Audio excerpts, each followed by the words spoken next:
ನಾರಾಯಣಾಯ ಪರಿಪೂರ್ಣಗುಣರ್ಣವಾಯ ವಿಶ್ವೋದಯಸ್ಥಿತಿಲಯೋನ್ನಿಯತಿಪ್ರದಾಯ ಜ್ಞಾನಪ್ರದಾಯ ವಿಬುಧಾಸುರಸೌಖ್ಯದುಃಖಸತ್ಕಾರಣಾಯ ವಿತತಾಯ ನಮೋ ನಮಸ್ತೆ. ನಾರಾಯಣಂ ಸುರಗುರುಂ ಜಗದೇಕನಾಥಂ ಭಕ್ತಪ್ರಿಯಂ ಸಕಲಲೋಕನಮಸ್ಕೃತಂಚ ತ್ರೈಗುಣ್ಯವರ್ಜಿತಮಜಂ ವಿಭುಮಾದ್ಯಮೀಶಂ ವಂದೇ ಭವಘ್ನಮಮರಾಸುರಸಿದ್ಧವಂದ್ಯಂ. ನಾರಾಯಣಂ ನಮಸ್ಕೃತ್ಯ ನರಂ ಚೈವ ನರೋತ್ತಮಂ ದೇವೀಂ ಸರಸ್ವತೀಂ ವ್ಯಾಸಂ ತತೋ ಜಯಮುದೀರಯೇತ್. ಧರ್ಮವಿಜ್ಞಾನವೈರಾಗ್ಯಪರಮೈಶ್ವರ್ಯಶಾಲಿನಃ ಆನಂದತೀರ್ಥಭಗವತ್ಪಾದಾನ್ ವಂದೇ ನಿರಂತರಂ. ಭವತಿ ಯದನುಭಾವಾದೇಡಮೂಕೋऽಪಿ ವಾಗ್ಮೀ ಜಡಮತಿರಪಿ ಚಂತುರ್ಜಾಯತೆ ಪ್ರಾಜ್ಞಮೌಲಿಃ. ಸಕಲವಚನಚೇತೋ ದೇವತಾ ಭಾರತೀ ಸಾ ಮಮ ವಚಸಿ ನಿಧತ್ತಾಂ ಸನ್ನಿಧಿಂ ಮಾನಸೇ ಚ. ನಮೋऽಸ್ತು ತಾತ್ವಿಕಾ ದೇವಾಃ ವಿಷ್ಣುಭಕ್ತಿಪರಾಯಣಾಃ ಧರ್ಮಮಾರ್ಗೇ ಪ್ರೇರಯन्तु ಭವಂತಃ ಸರ್ವ ಏವ ಹಿ. ನೌಮಿನ್ಯಾಯಸುಧಾದಿಕೃಜ್ಜಯಮುನೀನ್ ಶ್ರೀಪಾದರಾಟ್ಸನ್ಮಣೀನ್ ವ್ಯಾಸಾರ್ಯಾನ್ ವಿವಿಧಾಗಮಬ್ಧಿವಿಹರಾನ್ ಶ್ರೀವಾದಿರಾಜಾನಪಿ ವಂದೇ ಹಂಸವರಾನ್ ರಘುತ್ತಮಗುರೂನ್ ವೈದಗ್ಧ್ಯವಾರಾಂ ನಿಧೀನ್ ಶ್ರೀಸತ್ಯವ್ರತರಾಘವೇಂದ್ರಮುನಿಪಾನ್ ಸದ್ಬೋಧಸಧ್ಯಾನಪಾನ್ ಸತ್ಯಾಭಿಜ್ಞಕರಾಬ್ಜೋತ್ಥಾನ್ ಪಂಚಾಶದ್ವರ್ಷಪೂಜಕಾನ್ ಸತ್ಯಪ್ರಮೋದತೀರ್ಥಾರ್ಯಾನ್ ನೌಮಿನ್ಯಾಯಸುಧಾರತಾನ್.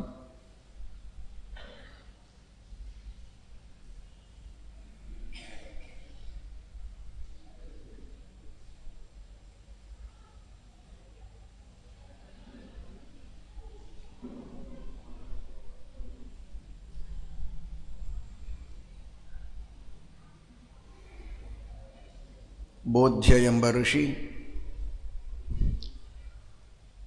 ತನ್ನ ಜೀವನದಲ್ಲಿ ಅನೇಕ ಗುರುಗಳಿಂದ ತಾನು ಕಲಿತ ತತ್ವಗಳನ್ನು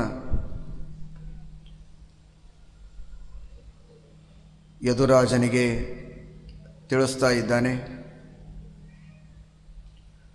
ಪಿಂಗಲ ಕುರರಃ ಸರ್ಪಃ ಸಾರಂಗ ಅನ್ವೇಷಣಂ ವನೆ ಇಶುಕಾರಃ ಕುಮಾರೀ ಚ ಷಡೇತೆ ಗುರವೋ ಮಮ.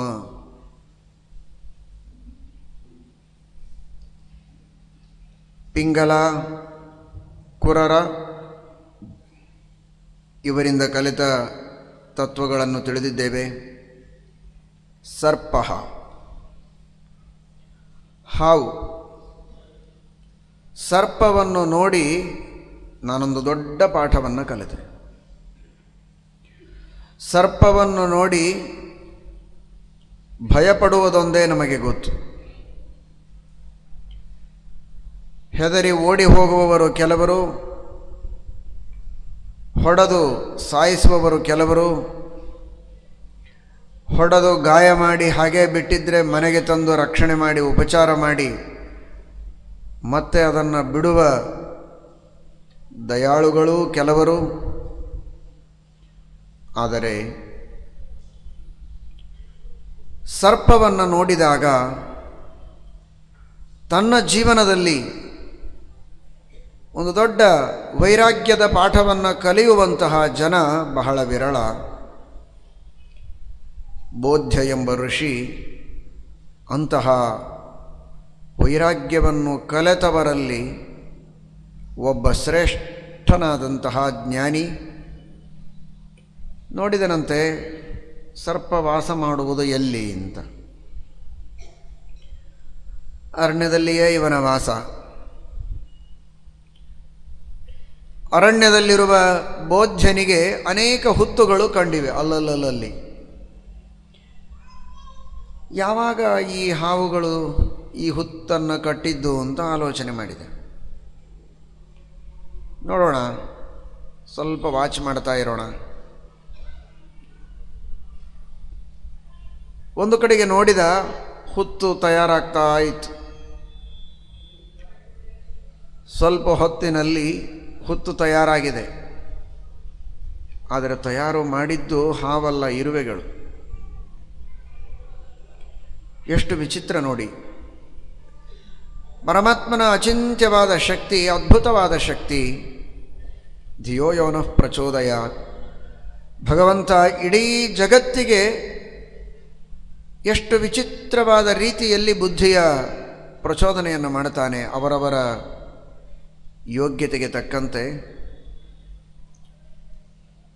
ಅಷ್ಟು ಸಣ್ಣ ಪ್ರಾಣಿ, ಅಂತಹ ಅತೀ ಸೂಕ್ಷ್ಮವಾದ ಇರುವೆಗೂ ಎಂತಹ ಬುದ್ಧಿಯನ್ನು ದೇವರು ಕೊಟ್ಟಿದ್ದಾನೆ. ಇರುವೆಗಳು ಕಟ್ಟೋ ಹಾಗೆ ಯಾವ ಸಿಮೆಂಟ್ ಇಲ್ಲ, ನೀರು ಪ್ರತ್ಯೇಕವಾಗಿ ಕಲಿಸೋದಿಲ್ಲ, ಕುಂಬಾರ ಮಣ್ಣು ನೀರು ಕಲಸಿ ಮಡಿಕೆ ಮಾಡೋ ಹಾಗೆ. ಇವತ್ತಿನ ಇಂಜಿನಿಯರ್ಗಳು ಮಾಡೋ ಹಾಗೆ ಸಿಮೆಂಟು ಕಬ್ಬಿಣ ಏನು ಉಪಯೋಗಿಸಿಲ್ಲ, ಕೇವಲ ಮಣ್ಣು. ಆ ಮಣ್ಣು ತರುವುದಕ್ಕೆ ಯಾವ ಕಬ್ಬಿಣದ ಬುಟ್ಟೆಗಳು, ಪಾತ್ರೆಗಳು, ವಾಹನಗಳು, ಚಕ್ಕಡಿಯ ಬಂಡಿ ಅಥವಾ ಟ್ರಕ್ಗಳು, ಟ್ರ್ಯಾಕ್ಟರ್ಗಳು ಅಲ್ಲಿ ಓಡಾಡಿಲ್ಲ. ಮಣ್ಣುಗಳನ್ನು ತರುವುದಕ್ಕಿರುವ ವಾಹನವೂ ಇರುವೆಯೇ ತನ್ನ ಬಾಯಿಯಲ್ಲಿ ಹಿಡಿದುಕೊಂಡು ಬರುತ್ತದೆ, ಒಂದೊಂದೇ ಕಣವನ್ನು.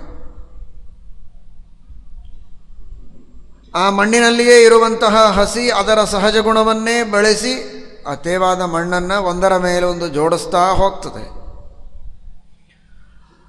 ಅದು ಗಟ್ಟಿಯಾಗಿ ನಿಲ್ಲುವ ರೀತಿಯಲ್ಲಿ ಕುಸಿದು ಬೀಳದೇ ಇರೋ ಹಾಗೆ ಬುದ್ಧಿವಂತಿಕೆಯನ್ನು ಉಪಯೋಗಿಸ್ತದೆ. ಒಳಗೆ ಪೊಳ್ಳು, ಮಣ್ಣಿನ ರಾಶಿ ಮಾಡಿ ಗುಡ್ಡ ಮಾಡಬಹುದು. ಅದಕ್ಕೆ ನಾವು ಬಹಳ ಶೂರರು, ಮಹಾಕಲಾವಂತರು. ಮಣ್ಣಿನ ರಾಶಿಯನ್ನು ಮಾಡಿ ಮುದ್ದೆ ಮಾಡಿ ಗೋವರ್ಧನದ ಉತ್ಸವ ಅಂತ ಅಲಂಕಾರ ಮಾಡಿ ಏನೋ ನೈವೇದ್ಯ ಮಾಡಿ ಲಡ್ಡುಗಳನ್ನು ವಡೆಗಳನ್ನು ತಿಂದು ಮಜಾ ಮಾಡಬಹುದು.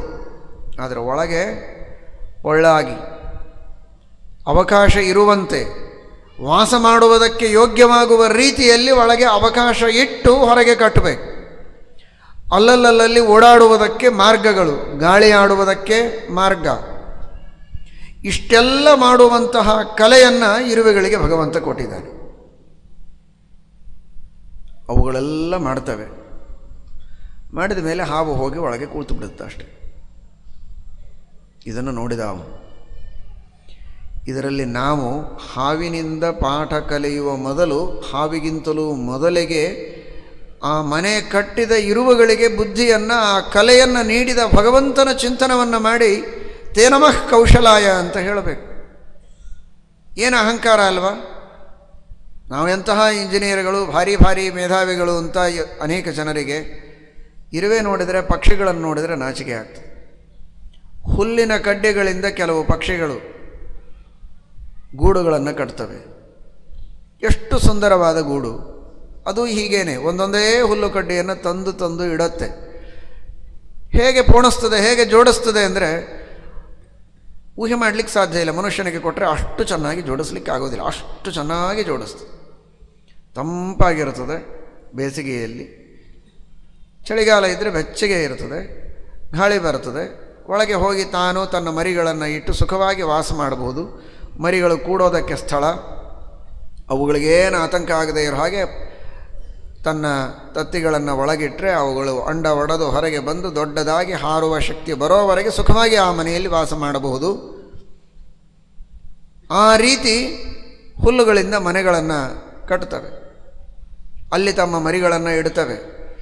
ಅವುಗಳಿಗೆ ಆಹಾರವನ್ನು ದೂರ ದೂರದಿಂದ ಹೋಗಿ ತಂದು ತನ್ನ ಬಾಯಿಯಲ್ಲಿ ಅದನ್ನು ಚೆನ್ನಾಗಿ ಮಗುವಿಗೆ ಜೀರ್ಣವಾಗುವ ರೀತಿಯಲ್ಲಿ ಚರವಣ ಮಾಡಿ ಅಗದು ಅದನ್ನು ಮಗುವಿನ ಬಾಯಿಗೆ ಸ್ವಲ್ಪ ಸ್ವಲ್ಪ ಹಾಕಿ ಮಕ್ಕಳನ್ನು ಬೆಳೆಸ್ತವೆ. ಪಕ್ಷಿಗಳು ಮನೆ ಕಟ್ಟುವುದಕ್ಕೆ ಯಾರ ಸಹಕಾರ ಬೇಕಾಗಿಲ್ಲ. ಬರ್ಡ್ಸ್ ಇಂಜಿನಿಯರಿಂಗ್ ಕಾಲೇಜ್ ಅಂತ ಇನ್ನೂ ಬಂದಿಲ್ಲ, ಆ್ಯಂಡ್ಸ್ ಇಂಜಿನಿಯರಿಂಗ್ ಕಾಲೇಜ್ ಅಂತ ಬಂದಿಲ್ಲ. ಅವುಗಳಿಗೆ ಕಲಿಸೋದಕ್ಕೆ ಯಾರಿಲ್ಲ. ಇದೆ, ಅದು ಭಗವಂತನ ಶಾಲೆಯೇ, ಇನ್ನೇನಲ್ಲ. ಭಗವಂತನೇ ಆ ಎಲ್ಲ ಪ್ರಾಣಿಗಳಿಗೆ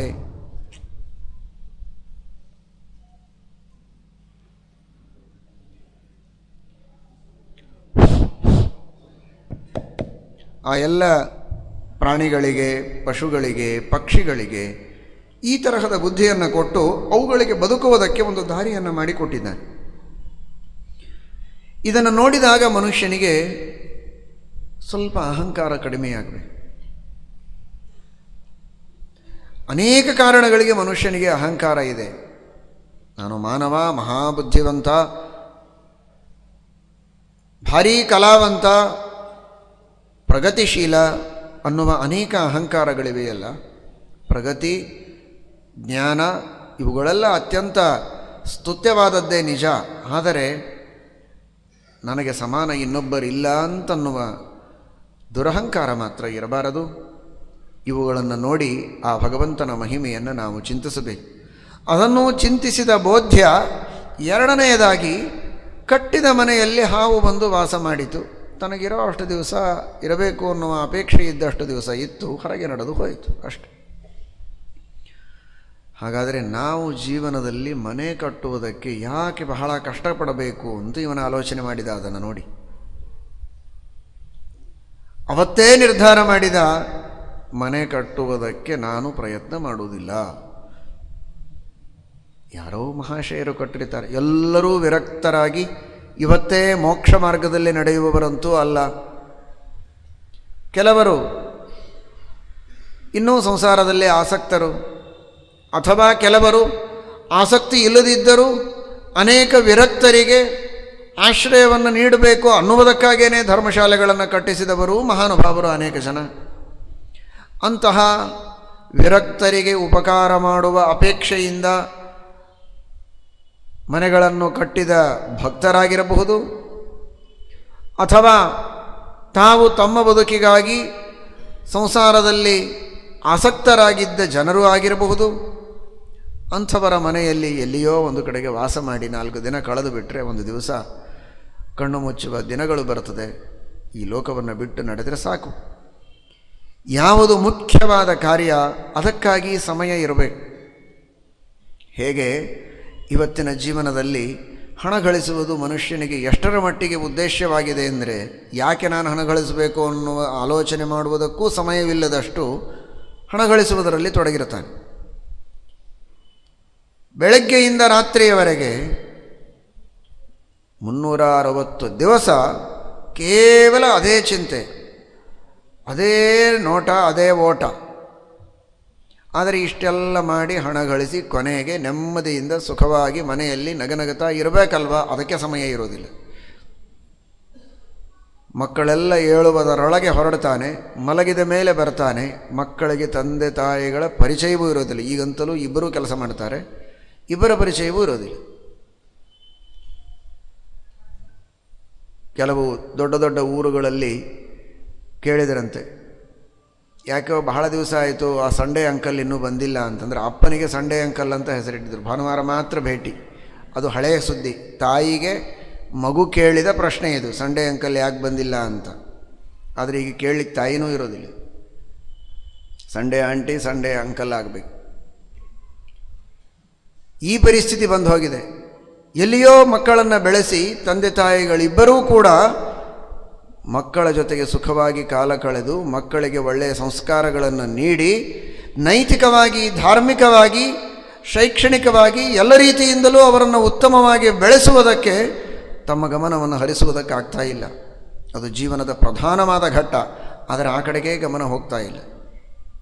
ಮಕ್ಕಳನ್ನು ಬೆಳೆಸುವುದಕ್ಕೆ, ತಾವು ಉಂಡು ತಿಂದು ಸುಖವಾಗಿ ಇರುವುದಕ್ಕೆ ಹಣ ಬೇಕು. ಆದರೆ ಹಣವೇ ಪ್ರಧಾನವಾಗಿ ತನ್ನ ಆಧ್ಯಾತ್ಮಿಕ ಸಾಧನೆಯೂ ಇಲ್ಲ, ಸಾಮಾಜಿಕ ಸೇವೆಯೂ ಇಲ್ಲ. ಮಕ್ಕಳಿಗೆ ಶಿಕ್ಷಣ ಕೊಡುವುದರ ಕಡೆಗೆ ಅಥವಾ ಅವರಿಗೆ ನೈತಿಕವಾದ ಬೋಧನೆಯನ್ನು ಮಾಡುವುದರಲ್ಲಿ ಉತ್ತಮ ಚಾರಿತ್ರ್ಯ ಸಂಪನ್ನರಾಗಿ, ಪರೋಪಕಾರಿಗಳಾಗಿ, ನೀತಿವಂತರಾಗಿ, ಧರ್ಮವಂತರಾಗಿ ಅವರು ಇರೋ ಹಾಗೆ ತಾನು ಪ್ರಯತ್ನ ಮಾಡಬೇಕು. ಅದಕ್ಕಾಗಿ ಇನ್ನುಳಿದ ಯಾವ ಪ್ರಯತ್ನಗಳೂ ವ್ಯರ್ಥ. ಅವರಿಗಾಗಿ ತಾನು ಸಮಯವನ್ನು ಮೀಸಲಿಡುವುದು ಮೊಟ್ಟ ಮೊದಲಿಗೆ ಮಾಡಬೇಕಾದ ಕರ್ತವ್ಯ. ದಿನಕ್ಕೆ ಕೆಲವು ಗಂಟೆಗಳನ್ನು ಅವರ ಜೊತೆಗೆ ತಾನು ಕಳೆದರೆ ಮಕ್ಕಳಿಗೆ ಇವನ ಮೇಲೆ ಪ್ರೀತಿ,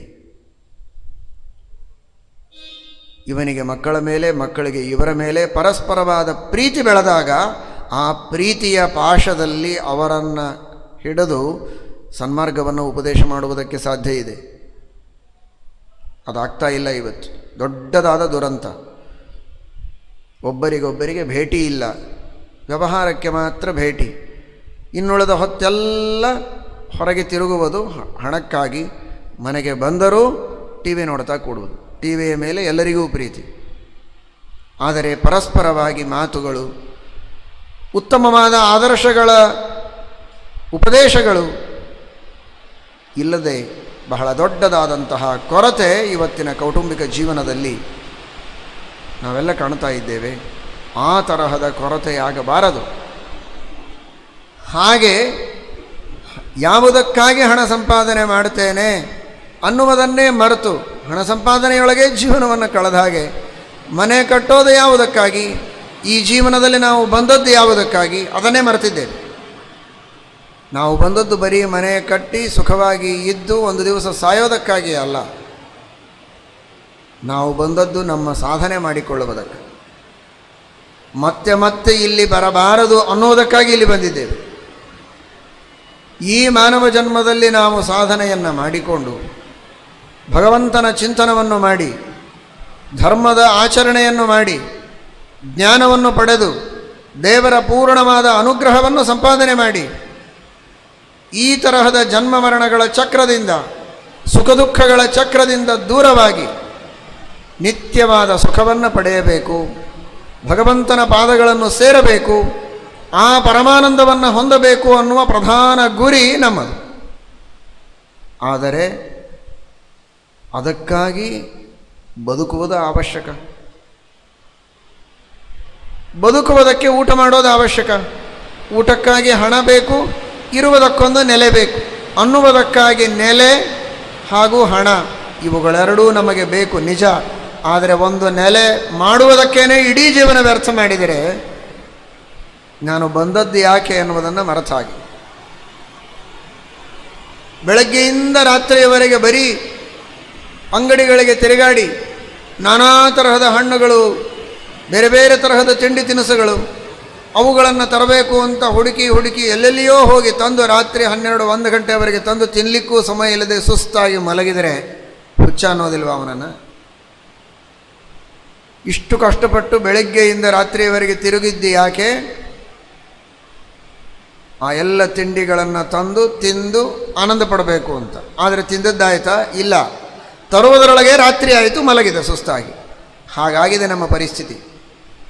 ನಾವು ಈ ಮಾನವ ಶರೀರ ಎಂಬ ಮಾರುಕಟ್ಟೆಗೆ ಬಂದದ್ದು ಯಾಕೆ? ಇಲ್ಲಿ ನಾನಾ ವಿಧವಾದಂತಹ ವಸ್ತುಗಳನ್ನು ನಾವು ಪಡೆಯೋದಕ್ಕೆ ಸಾಧ್ಯ ಇದೆ. ಇಲ್ಲಿ ಶಾಸ್ತ್ರಗಳನ್ನು ಓದುವುದಕ್ಕೆ ಸಾಧ್ಯ ಇದೆ, ಕೇಳುವುದಕ್ಕೆ ಸಾಧ್ಯ ಇದೆ, ಧ್ಯಾನ ಮಾಡುವುದಕ್ಕೆ ಸಾಧ್ಯ ಇದೆ. ಮನಸ್ಸಿನಿಂದ ಪಶುಪಕ್ಷಿಗಳಾದಾಗ ಮಾಡಲಿಕ್ಕಾಗುವುದಿಲ್ಲ. ಧ್ಯಾನ ಮಾಡಬಹುದು, ಉಪದೇಶ ಮಾಡಬಹುದು, ಪರೋಪಕಾರ ಮಾಡಬಹುದು, ಪುಣ್ಯ ಸಂಪಾದನೆ ಮಾಡಬಹುದು. ಒಂದು ಜನ್ಮಕ್ಕಲ್ಲ, ಎಷ್ಟೋ ಜನ್ಮಗಳಿಗೆ ಬೇಕಾದಷ್ಟು ಪುಣ್ಯವನ್ನು ಸಂಪಾದನೆ ಮಾಡಿಕೊಳ್ಳಬಹುದು ಈ ಶರೀರದಲ್ಲಿ.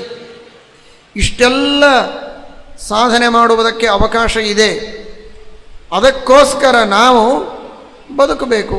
ಬದುಕುವುದಕ್ಕಾಗಿ ಎಷ್ಟು ಬೇಕೋ ಅಷ್ಟನ್ನು ಉಣ್ಣುವುದಕ್ಕೆ, ತಿನ್ನುವುದಕ್ಕೆ, ಇರುವುದಕ್ಕೆ ಅವಕಾಶ ಮಾಡಿಕೊಳ್ಳಬೇಕೇ ಹೊರತು ಅವಕಾಶ ಮಾಡಿಕೊಳ್ಳೋದಕ್ಕೇ ಸಾಯೋವರೆಗೆ ಪ್ರಯತ್ನ ಮಾಡಿದರೆ ಮುಂದೇನು? ಇಷ್ಟೆಲ್ಲ ಮಾಡಿ ಮನೆ ಕಟ್ಟಿ ಅಲ್ಲಿ ತಾನೇ ಇರೋದಿಲ್ಲ. ತನ್ನ 25ನೇ ವರ್ಷಕ್ಕೆ ಮನೆ ಕಟ್ಟುವುದಕ್ಕೆ ಶುರು ಮಾಡ್ತಾನೆ, 85ನೇ ವರ್ಷಕ್ಕೆ ಮುಗಿಯುತ್ತೆ. ಅಂಥ ದೊಡ್ಡ ಅರಮನೆ ಕಟ್ಟಿಸಿದ, ವಾಸ್ತುಶಾಂತಿಗಿಂತಲೂ ಮೊದಲೇ ಕೃಷ್ಣಾರ್ಪಣ ಆದ, ಇವನ ಉದಕ ಶಾಂತಿ ಆಯಿತು. ಏನು ಪ್ರಯೋಜನ? ಅಷ್ಟು ಕಷ್ಟಪಟ್ಟು ಕಟ್ಟಿದವರಿದ್ದಾರೆ. ಅಂಥವ್ರು ಕಟ್ಟಿದವರಿದ್ದಾರೆ ಅಂದರೆ ಎಷ್ಟರ ಮಟ್ಟಿಗೆ? ತಲೆಮಾರುಗಳಿಂದ ಕಟ್ಟಿದವರಿದ್ದಾರೆ. ತಂದೆ, ಮಗ, ಮೊಮ್ಮಗ ಎಲ್ಲರ ಆದಮೇಲೆ ಆ ದೊಡ್ಡದಾದ ಮಹಲುಗಳು ಮುಗಿದದ್ದುಂಟು. ಆದರೆ ಪ್ರಯೋಜನ ಏನದರಿಂದ ಅವರಿಗೆ? ಈ ಮಟ್ಟದಲ್ಲಿ ಗುರಿಯನ್ನು ತಿಳಿಯದೆ, ಗುರುಗಳ ಮಾರ್ಗದರ್ಶನ ಇಲ್ಲದೆ ಗರಗರ ಅಂತ ಸಂಸಾರದೊಳಗೆ ತಿರುಗಿ ಒದ್ದಾಡುವುದು ಸರಿಯಲ್ಲ. ತಾನು ತನ್ನ ಗುರಿಯನ್ನು ಗುರುತಿಸಿಕೊಂಡು ಆ ಮಾರ್ಗದಲ್ಲಿ ಸಾಧನೆಯನ್ನು ಮಾಡಬೇಕು. ಹೀಗಾಗಿ ನಾನು ಬಹಳ ಚಿಂತೆ ಮಾಡೋದಿಲ್ಲ. ಯಾರದೋ ಮನೆ ಇರ್ತದೆ, ಬೇಕು ಅನಿಸಿದಾಗ ಬಹಳ ಮಳೆ ಬಂತು, ಎಲ್ಲೋ ಕೂಡಬೇಕು ಅಂತ ನನಗನ್ನಿಸ್ತು, ಯಾರ್ದಾದ್ರೂ ಮನೆಯಲ್ಲಿ ಹೋಗ್ತೇನೆ, ಕೂಡ್ತೇನೆ, 4 ಮಾತಾಡ್ತೇನೆ, ನನಗೆ ತಿಳಿದಿದ್ದು ಹೇಳ್ತೇನೆ, ಅವ್ರು ಹೇಳಿದ್ದು ಕೇಳ್ತೇನೆ. ಸಾಕು ಹೋಗು ಅಂದರೆ ಇನ್ನೊಬ್ಬರ ಮನೆಗೆ ಹೋಗ್ತಾನೆ. ಇಲ್ಲ, ಅರಣ್ಯದಲ್ಲಿರ್ತೇನೆ. ವೃದ್ಧ ಗುಹಾಹ ಕಿಮವಧೂತ ಸುಹೃನ್ನ ಕೃಷ್ಣ, ಗುಹೆಗಳಿವೆ, ಗುಹೆಗಳಲ್ಲಿರ್ತೇನೆ.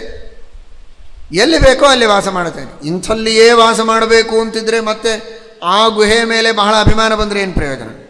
ಗುಹೆಯಲ್ಲಿ ಇರಬೇಕು ಅಂತ ಭಾಗವತದಲ್ಲಿ ಹೇಳಿದ್ದಾರೆ, ಗುಹೆಯಲ್ಲಿ ಇದ್ಬಿಡು. ಯಾಕೋ ಬಹಳ ಹೊಲಸು ಕಾಣಿಸ್ತಾ ಇದೆ ಅಂತ ಸ್ವಚ್ಛವಾಗಿ ಗುಹೆಯೆಲ್ಲ ಕ್ಲೀನ್ ಮಾಡೋದು. ಆದರೂ ಮಣ್ಣು ಸ್ವಲ್ಪ ಗ್ರೆನೇಟ್ ಹಾಕ್ಸಿಬಿಟ್ರೆ ಚೆನ್ನಾಗಿರ್ತದೆ ಅಂತ ಒಳಗೆ ಗ್ರೆನೇಟ್ ಹಾಕ್ಸೋಳೋದು. ಒಂದು ಡೋರ್ ಮಾಡಿದರೆ ಹೇಗಿರ್ತದೆ? ಮತ್ತು ಏನಾಯಿತು? ಅದೊಂದು ಮನೆಯೇ ಆಯಿತಲ್ವ. ಅಲ್ಲಿ ಅಭಿಮಾನ ಬೆಳೀತು. ಹಾಗಲ್ಲ, ಯತ್ರ ಸಾಯಂಗ್ರಹೋ ಮುನಿಹಿ, ಎಲ್ಲಿ ನಡೆದಾಗ ಸಾಯಂಕಾಲ ಆಗ್ತದೆ ಅದೇ ಮನೆ. ಅದು ಗಿಡ ಇದ್ದರೆ ಗಿಡದ ಬುಡದಲ್ಲಿ, ಗುಹೆ ಇದ್ದರೆ ಗುಹೆಯ ಒಳಗೆ, ಮನೆಯಾದರೆ ಮನೆಯೊಳಗೆ. ಎಲ್ಲಿ ಆಗುತ್ತೋ ಅಲ್ಲಿ ವಾಸ ಮಾಡುವುದು, ರಾತ್ರಿ ಕಳೆಯುವುದು, ಮತ್ತೆ ಮುಂದೆ ಹೋಗುವುದು. ಈ ರೀತಿ ನಾನು ಸಂಚಾರ ಮಾಡ್ತಾ ಇರ್ತೇನೆ. ಮನೆ ಕಟ್ಟಬೇಕು ಅಂತನ್ನುವ ಆಗ್ರಹವನ್ನು ಇಟ್ಟುಕೊಂಡಿಲ್ಲ ಅಂದ.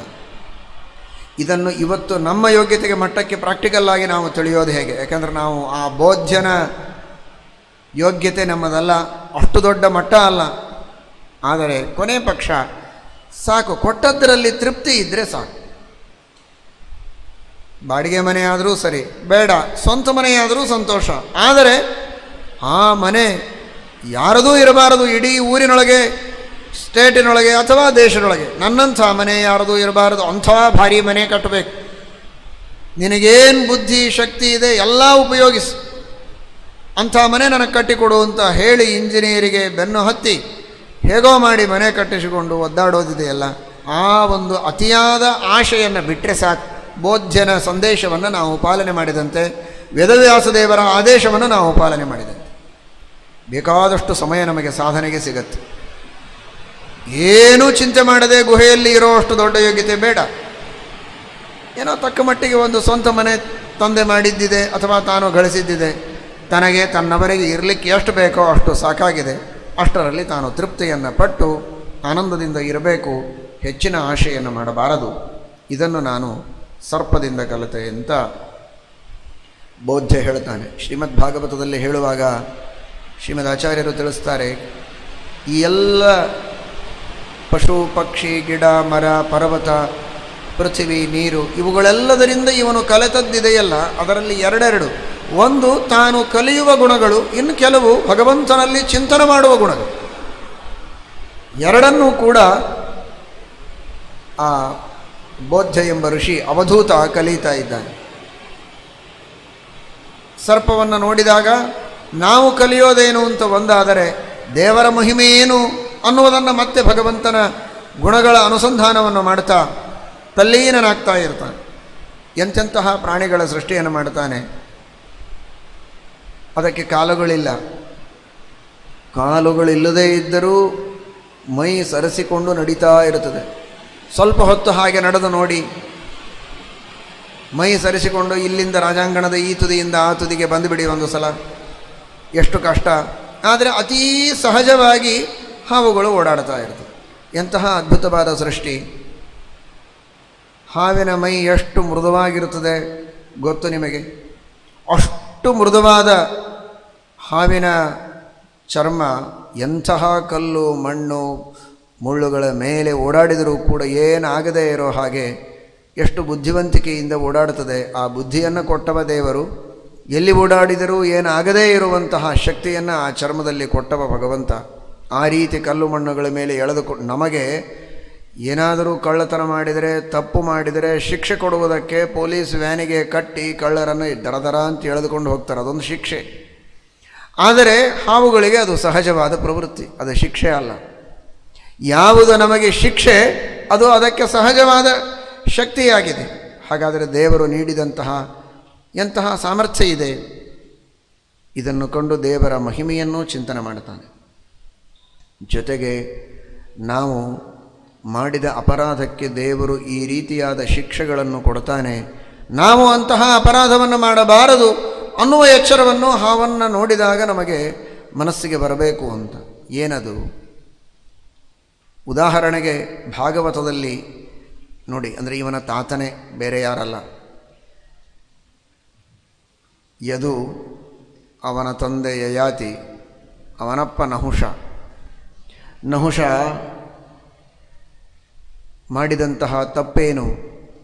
ಇಂದ್ರದೇವರ ಸಿಂಹಾಸನದಲ್ಲಿ ಕುಳಿತಿದ್ದ ಅವನ ಭಕ್ತಿ, ಅವನು ಮಾಡಿದಂತಹ ವರ್ಣಾಶ್ರಮೋಚಿತ ಕರ್ಮಗಳು, ಪ್ರಜೆಗಳ ಪಾಲನೆ, ವಿಷ್ಣು ಭಕ್ತಿಯಿಂದ ಮಾಡಿದಂತಹ ರಾಜ್ಯದ ಸಂರಕ್ಷಣೆ, ಈ ಪುಣ್ಯದಿಂದ ನಹುಷರಾಜ ಸ್ವರ್ಗದ ಸಿಂಹಾಸನವನ್ನೇರಿದ. ಎಷ್ಟು ವಿಚಿತ್ರ ನೋಡಿ, ಎಂತಹ ದೊಡ್ಡ ಸ್ಥಾನ ಅದು. ಯಾವುದೋ ಒಂದು ದೇಶದ ಮಂತ್ರಿ, ಪ್ರಧಾನಮಂತ್ರಿ, ರಾಷ್ಟ್ರಪತಿ ಅಲ್ಲ, ಸ್ವರ್ಗದಲ್ಲಿ ಸಿಂಹಾಸನಾರೂಢನಾದ. ದೇವತೆಗಳ ನೇಮ, ಒಬ್ಬ ದೇವತೆ ಇನ್ನೊಬ್ಬ ದೇವತೆಯ ಸಿಂಹಾಸನದ ಮೇಲೆ ಕೂಡಬಾರದು ಅಂತ. ಹೀಗಾಗಿ ಬೇಕಾದಷ್ಟು ದೇವತೆಗಳಿದ್ದರೂ ಇಂದ್ರದೇವರು ತಾವು ಬ್ರಹ್ಮಹತ್ಯಾ ದೋಷವನ್ನು ಪರಿಹಾರ ಮಾಡಬೇಕು ಅಂತ ತಪಸ್ಸಿಗೆ ಹೋದಾಗ ಸಿಂಹಾಸನ ಖಾಲಿಯಾಯಿತು. ಯಾರೋ ಇರಬೇಕು, ಅಮರಾವತಿಯ ಪಟ್ಟಣದಲ್ಲಿ ಸ್ವರ್ಗದ ಸಿಂಹಾಸನವನ್ನು ಯಾರೋ ಅಲಂಕರಿಸಬೇಕು. ಬೇಕಾದಷ್ಟು ದೇವತೆಗಳಿದ್ದರು, ಯಾರಾದರೂ ಚಾರ್ಜ್ ತೆಗೆದುಕೊಳ್ಳಬಹುದು. ಇಲ್ಲ, ಅದು ಭಗವಂತನ ನಿಯಮ ಇಲ್ಲ. ಶ್ರೀಮದಾಚಾರ್ಯರ ನಿರ್ಣಯ ಕೊಡ್ತಾರೆ. ಹಾಗಾದರೆ ಏನು ಮಾಡಬೇಕು? ಯಾರಾದರೂ ಕೆಳಗಿನಿಂದ ಭೂಲೋಕದಿಂದ ಬರಬೇಕಿಲ್ಲಿ. ಯಾರು ಬರಬೇಕು ಅಂತ ನೋಡಿದರೆ ಈ ಮಹಾರಾಯನನ್ನು ಆರಿಸಿದ್ದಾರೆ. ಎಂತಹ ದೊಡ್ಡ ಯೋಗ್ಯತೆ ಇರಬೇಕು ನೋಡಿ. ದೇವತೆಗಳು ಇವನನ್ನು ನಮ್ಮ ರಾಜ್ಯದಲ್ಲಿ ರಾಜನಾಗಲು ಯೋಗ್ಯ ಅಂತ ಆರಿಸಬೇಕಾದರೆ, ಟೆಂಪ್ರವರಿ ಆಗಿರಬಹುದು, ಇನ್ಚಾರ್ಜೇ ಆಗಿರಬಹುದು, ಆದರೂ ಸಾಮಾನ್ಯರಿಗೆ ಸಾಧ್ಯವೇ? ಅಂಥ ದೊಡ್ಡ ಸ್ಥಾನವನ್ನು ಕೊಟ್ಟಿದ್ದಾರೆ. ಮನುಷ್ಯ ಧರ್ಮದಿಂದ ಎಂತಹ ಉನ್ನತ ಸ್ಥಾನವನ್ನು ಹೊಂದುತ್ತಾನೆ ಅಂತನ್ನುವುದಕ್ಕೆ ಇದೇ ಸಾಕ್ಷಿ. ಉಚ್ಚೈರ್ಗತಿ ಜಗತಿ ಸಿದ್ಧ್ಯತಿ ಧರ್ಮತಃ. ಉನ್ನತವಾದ ಸ್ಥಾನ ಮನುಷ್ಯನಿಗೆ ಧರ್ಮದಿಂದ ಸಿಗತ್ತೆ ಅನ್ನುವುದಕ್ಕೆ ನಹುಷನೇ ಸಾಕ್ಷಿ. ಅವನು ಮಾಡಿದಂತಹ ಅಷ್ಟು ಶ್ರೇಷ್ಠವಾದ ಧರ್ಮ ಅವನನ್ನು ಆ ಸಿಂಹಾಸನದಲ್ಲಿ ಕೂಡಿಸಿದೆ. ಜೊತೆಗೆ ಅಧರ್ಮವನ್ನು ಮಾಡಿದ ಅಂದರೆ ಮನುಷ್ಯ ಅದೇ ರೀತಿಯಾಗಿ ಅಧಃಪತನವನ್ನು ಹೊಂದುತ್ತಾನೆ ಅನ್ನುವುದಕ್ಕೂ ಇವನೇ ಸಾಕ್ಷಿ.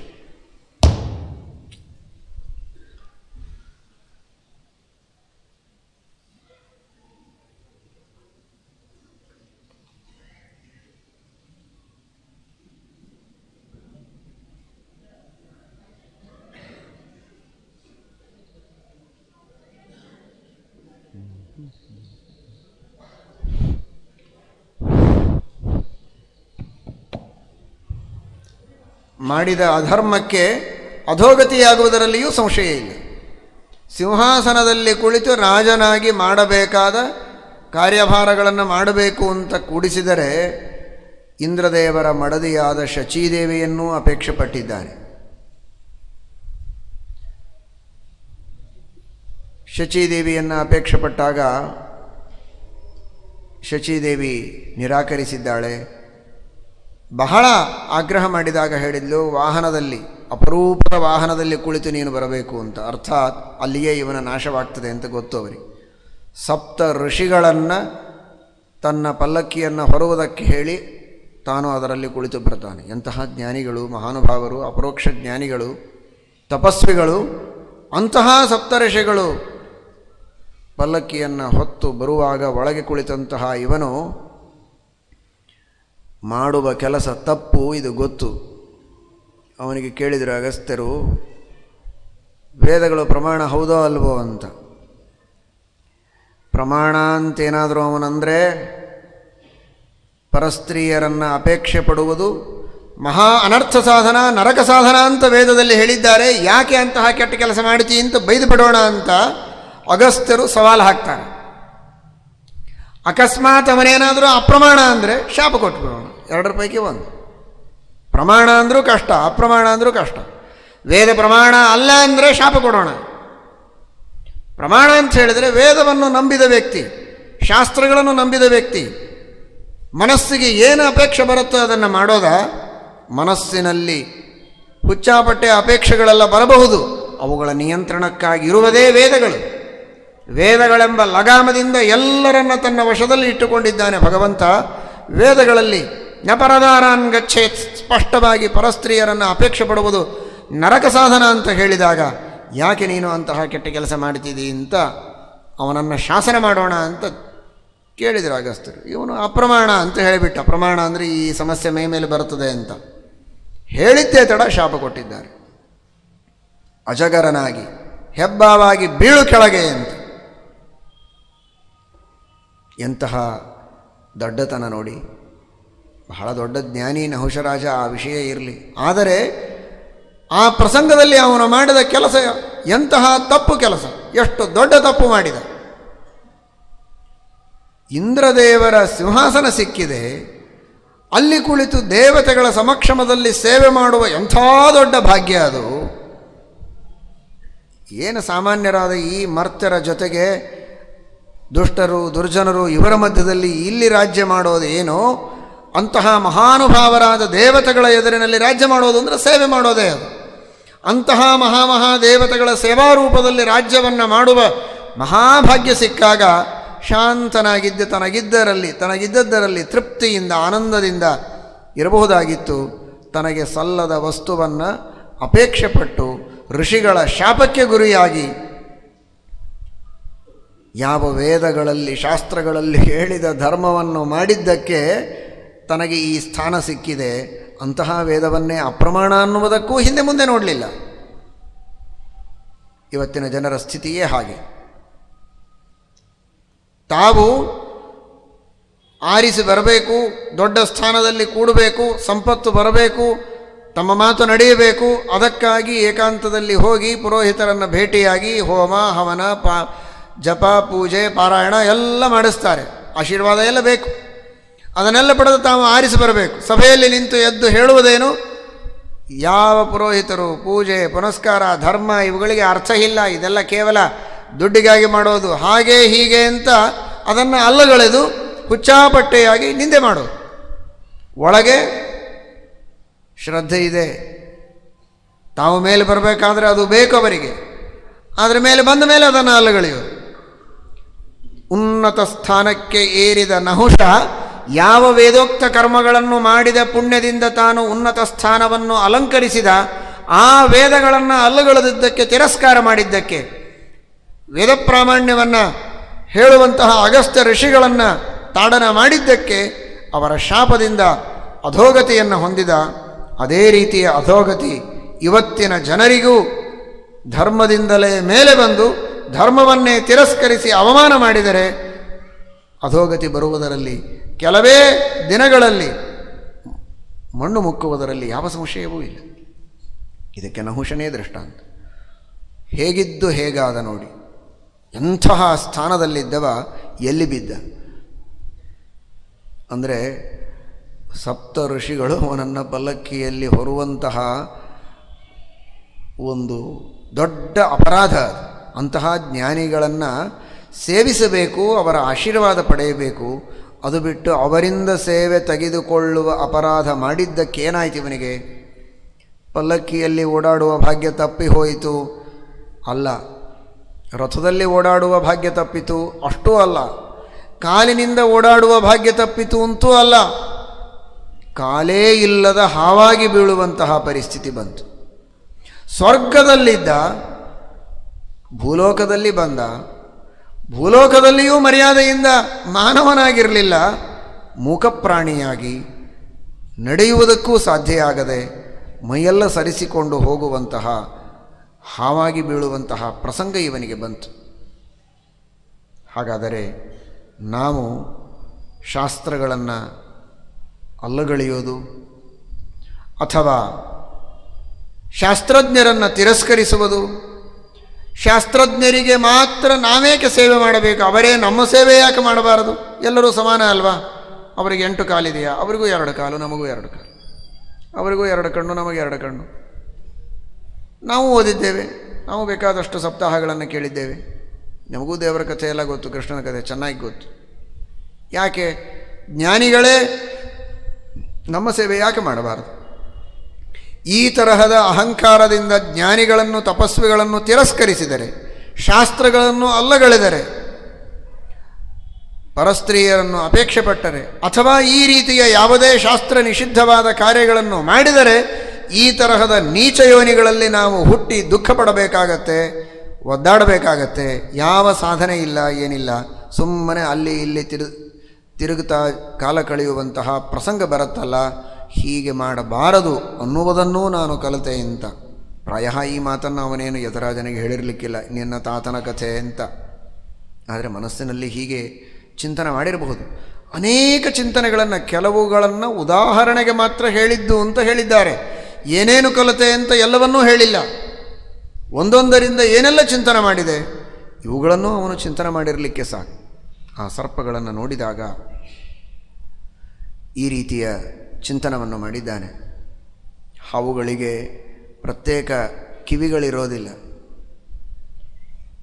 ಚಕ್ಷುಶ್ರವಾಹ ಅಂತ, ಕಣ್ಣಿನಿಂದಲೇ ಕೇಳುತ್ತವೆ ಅಂತ ಹೇಳ್ತಾರೆ. ಕಿವಿಗಳಿರೋದಿಲ್ಲ ಅಂತ ಅಂದರೆ ಯಾವುದೇ ರೀತಿಯ ನಿಂದೆಗಳು, ಬೇಕಾದಷ್ಟು ಜನ ನಿಮ್ಮನ್ನು ನಿಂದೆ ಮಾಡಲಿ, ನಿಂದಕರಿರಬೇಕಿರಬೇಕು ಅಂತ ದಾಸರಂತಾರೆ. ಎಷ್ಟು ನಿಂದೆ ಮಾಡ್ತಾರೋ ಅಷ್ಟು ನಮ್ಮ ಪಾಪಗಳು ಹೋಗ್ತದೆ ಅಂತ ಅರ್ಥ. ಆ ಯಾವ ನಿಂದೆಗಳಿಗೂ ಕಿವಿಗೊಡೋದಿಲ್ಲ. ಭಗವಂತನ ದರ್ಶನ, ಶಾಸ್ತ್ರಗಳ ಶ್ರವಣ ಇವುಗಳನ್ನು ಮಾಡ್ತಾ ನಮ್ಮ ಜೀವನವನ್ನು ಸಾರ್ಥಕ ಮಾಡಿಕೊಳ್ಳಬೇಕೇ ಹೊರತು ಕೇಳಬಾರದ್ದನ್ನು ಕೇಳಬಾರದು.